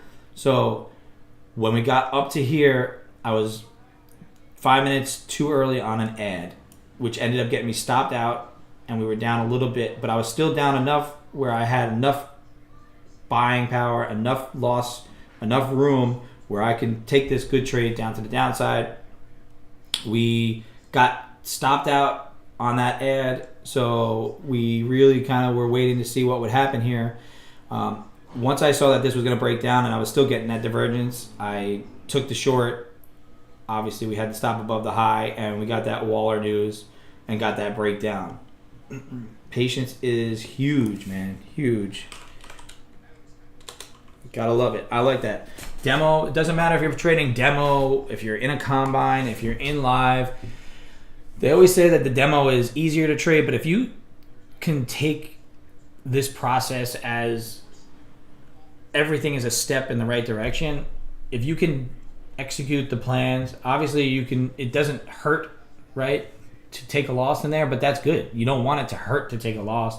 You don't want to really feel that pain. So if you can establish a strategy and see that things play out and not have the fear of getting into some trades, that's going to help you really build confidence in a strategy. And then once you get into, let's say, a combine, or you get into your own funded account, or you're in an XFA like I'm in a funded account, or if you're putting money into your own account, if you trust your process that you did in your demo and you traded it and you say, all right, this is working with these stops at these points, and you keep doing what you did without the idea of, oh, I could lose my money, then you're going to be better off, right? That's a good way to go. And I'm a proponent of doing demo for a little bit until you could really build up your strategy. But once you get live, no need to go back. Just keep trying to hammer forward. The best thing you could do, especially when you get to funded, is just size appropriately. Keep that strategy and size down a little bit, and then start to build into your strategy as your account grows. Gotta love it. I'll give you a little thumbs up there.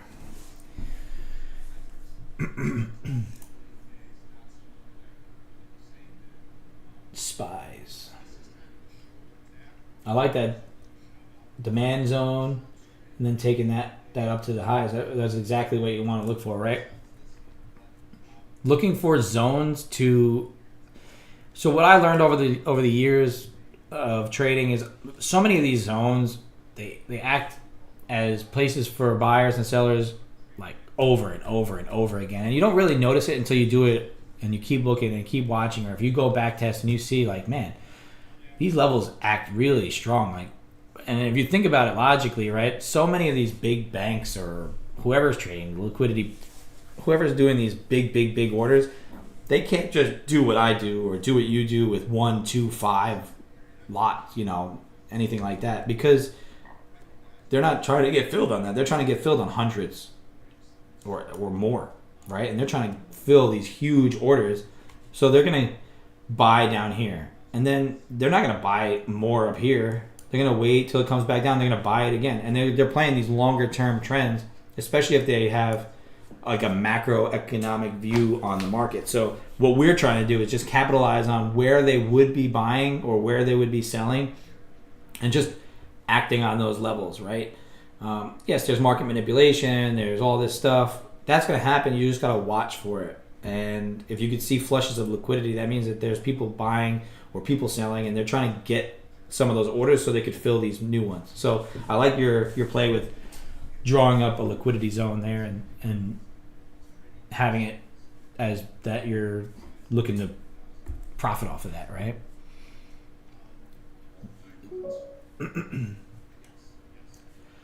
Yeah, once you start realizing that, it's a game changer, and as long as you can limit your risk and execute consistently on the same type of ideas, you're going to be successful long term, because those people haven't really changed their strategies much. The only thing that's really changed in the markets since way back is the algorithmic traders, and everything is bots and robots. So if you're trying to play news, or if you're trying to play things like that, you better have a really specific strategy, because the algos are so much faster than we can be. So really, you got to try and catch parts of these buyers' big moves. And there's only a few things that the market could do on a day. It could trend up, it could trend down, and it can range. So if you're looking at majority of the days it trends, or the majority of days it's ranging, I think most of the time it's ranging. So if you're trying to fade extremes, or if you're looking for a buy on that day, look for it to get to the bottom of a liquidity zone and then buy it up from there, right? So it's that's kind of what I'm looking at on a day-to-day basis, week to week. What do I think the week is going to look like, or what do I think the month is going to look like, and then try to execute buys or sells based on those ideas. I forgot who I was listening to at one point, but somebody said, stock market is sort of rigged to go up, right? Like most people, regular people, are buying because they're throwing money into their 401ks. They're trying to, so it has a bias to the long side. But when it does want to sell off, that's that panic sell, or if we do need a recovery, that's the big banks, and that's the people manipulating the money to try and to pull it to the downside. That's kind of changed my thought a little bit also on, I never really thought of it that way. I've always been a contrarian kind of thought, you look outside and you see that prices are so high, or, houses are expensive and interest rates are high and the market's still rallying, and you're like, why? Because of these things, right?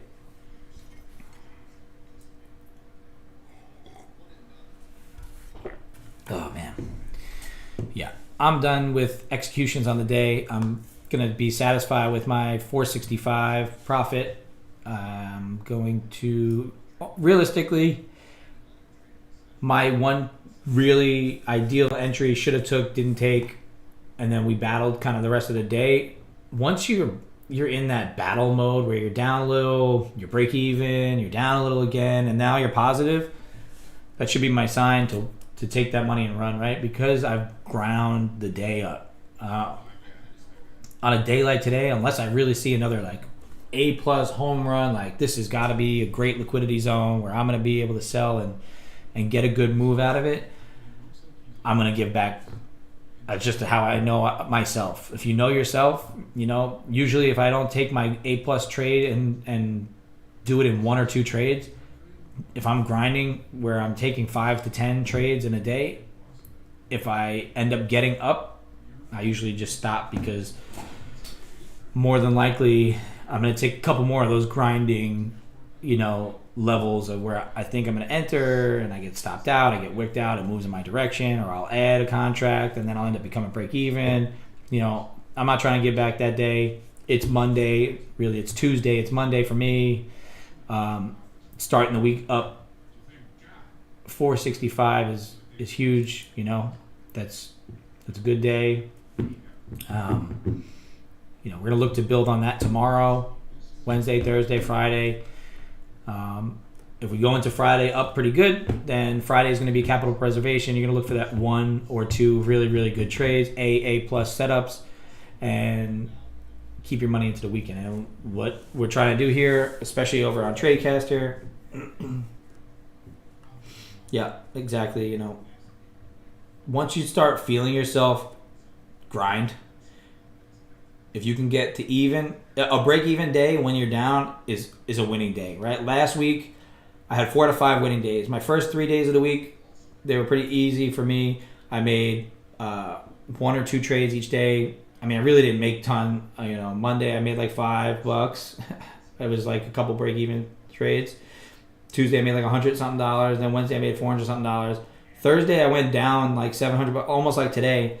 And I ground out to the very last trade of the day where I was up 100. And I said, nope, no more trades, right? I'm going to take my 100 and run, because I know that next trade or next 2 trades are just going to be some forced, right? Once I start over trading 5 to 10, it's really just a grind. And if you're up, you're up. Take your money, run, unless you see that A plus setup. The more you know yourself and the more you know what your personality is going to bring out of you, the better you're going to be at keeping what you made.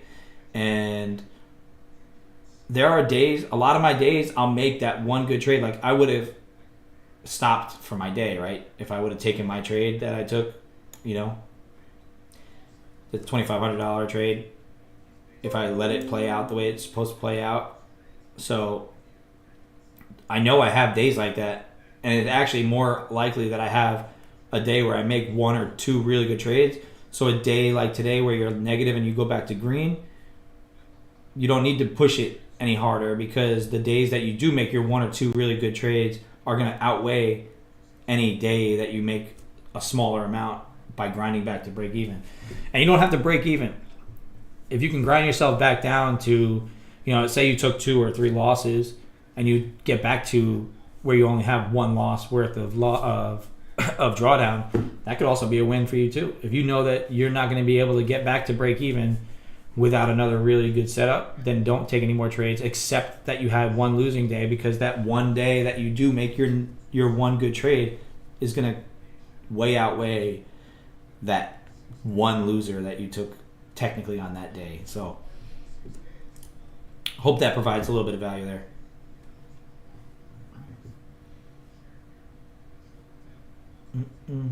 I am going to hang out till 11 just to talk out anything that anybody wants to talk through. It's cool having a few new people in here every day. We're growing a little bit. If you like it on YouTube, subscribe and like. If you're in Tradecaster, subscribe to the stream in here. I don't know how to do the liking system or anything like that, but if you like it, throw some stars in there. Like I said, every day I try to be on right before open. I do send out my weekly plan in the alerts in the Tradecaster, and then I'll send out my daily levels probably around 8:15, 8:20, so you can look through the levels that I'm looking at. And then as I kind of go through, I don't like to trade the very open, that first minute candle anyway. So as the market starts to progress and our levels start to get approached, then we start to talk out what the game plan is as far as certain levels and certain zones. Most of my my write-ups will have the overnight session and the levels that I'm looking at. So you can go on there. You can go on my Instagram. It's also at PolicingPips, and I post things on there that I'm looking at for the next day as well. So yeah, my stream starts basically at the opening of the day, but it's good. Is 3 months of consistent demo trading and being profitable on a month a reasonable time to then switch to live? You're trading spies, so you're in a cash account possibly, or it depends on how much money you're willing to risk. I think that if you feel comfortable with the trading platform, really demo gives you a good idea of getting comfortable with the trading platform. It gives you an idea of what your strategy will be. You're able to build risk to reward. You're understanding things. A 3-month period is going to give you only so much feel for what your strategy can do long term. But if it's something like I'm seeing that you posted, it's you're grabbing from liquidity zones. You have a set risk to reward. People have strategies where they just flip coins when the moon cycles. Really, it's not about the strategy. It's really about your money management. And if you're comfortable with your ability to limit your risk on the downside, the upside will come. So if you want to switch to live, if you feel comfortable, I think realistically it comes down to execution. It comes down to, do you feel like you're missing more trades that you should be taking, or if you're taking the appropriate amount of trades and your execution is right? Because obviously your profit's going to be a little bit different, because fills on live are going to be different than fills on demo. You're not going to get exact fills, especially on SPY, because it's an ETF. But depending on how much money you're willing to put in and risk, you can switch and go live, but with a smaller account, and then start to just trade smaller size and then really build it up. That'll give you a little bit of an emotional feel. and then go from there.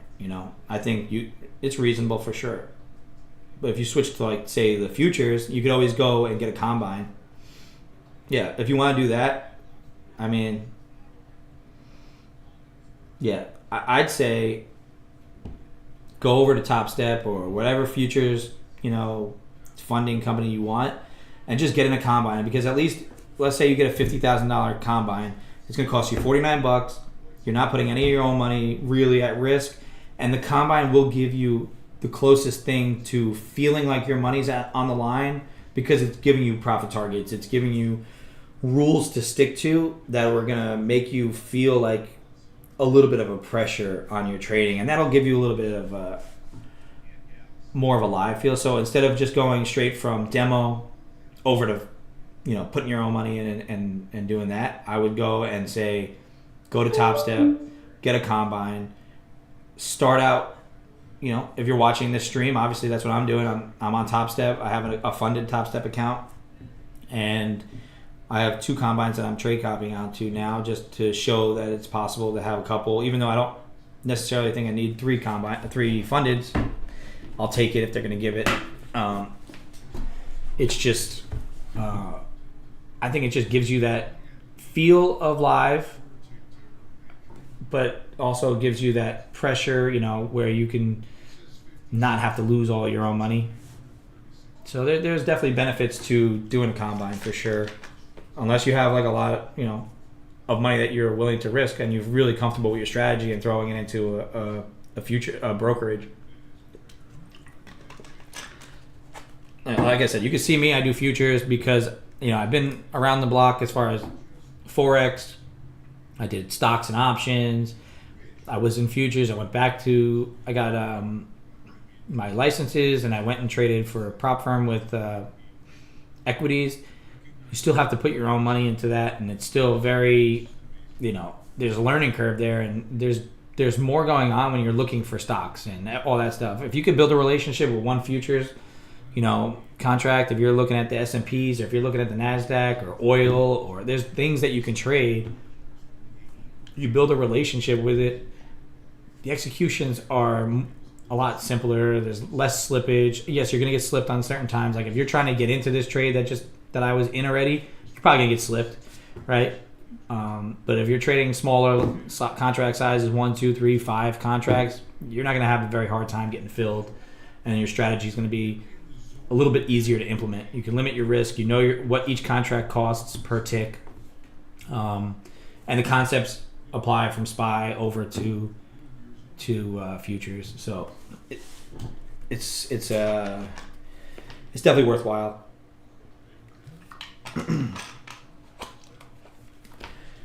So we did, if you can tell, we got into that liquidity zone again around that 23 level, and we never made a new high. Our delta clearly never even came close back to that same high. So we were looking to see maybe we get a sell-off here again. Reason being, this sell-off here was more of an algo-driven news sell-off that needed to be kind of recovered more naturally. People who got this took profits, like myself. They took profits. It came back up. Once we got back into that zone, I was looking to take that short anyway, right? That's what I was in it for without the news. So anybody looking to get short from there was getting in, right? We got the delta push up. We tried to come up, didn't make new highs. Delta was still pushing to the downside. So you do get that little bit of a confluence there to kind of rotate back down. A good target would be VWAP. That's usually what I target when I fade extremes. That's my first target. And most of the time how I'll play that is if I have one contract on, if I can get trailed down, like right now I probably would be trailed above 79 after a flush of 79. If you get to VWAP, the closest other trail would be this high here above 42, 43. And then if I flush VWAP, I just use VWAP as my stop. And then anything after that, I'll start to trail down. But my main target would be VWAP for a retracement from a high or a low. Like if we were to come off the low, I would look for that as well. So we got 4 more minutes left in the stream. If any other questions, likes, I will answer them. Appreciate everybody coming by. Hope you guys had a nice 3-day weekend. Hopefully your trading day was successful.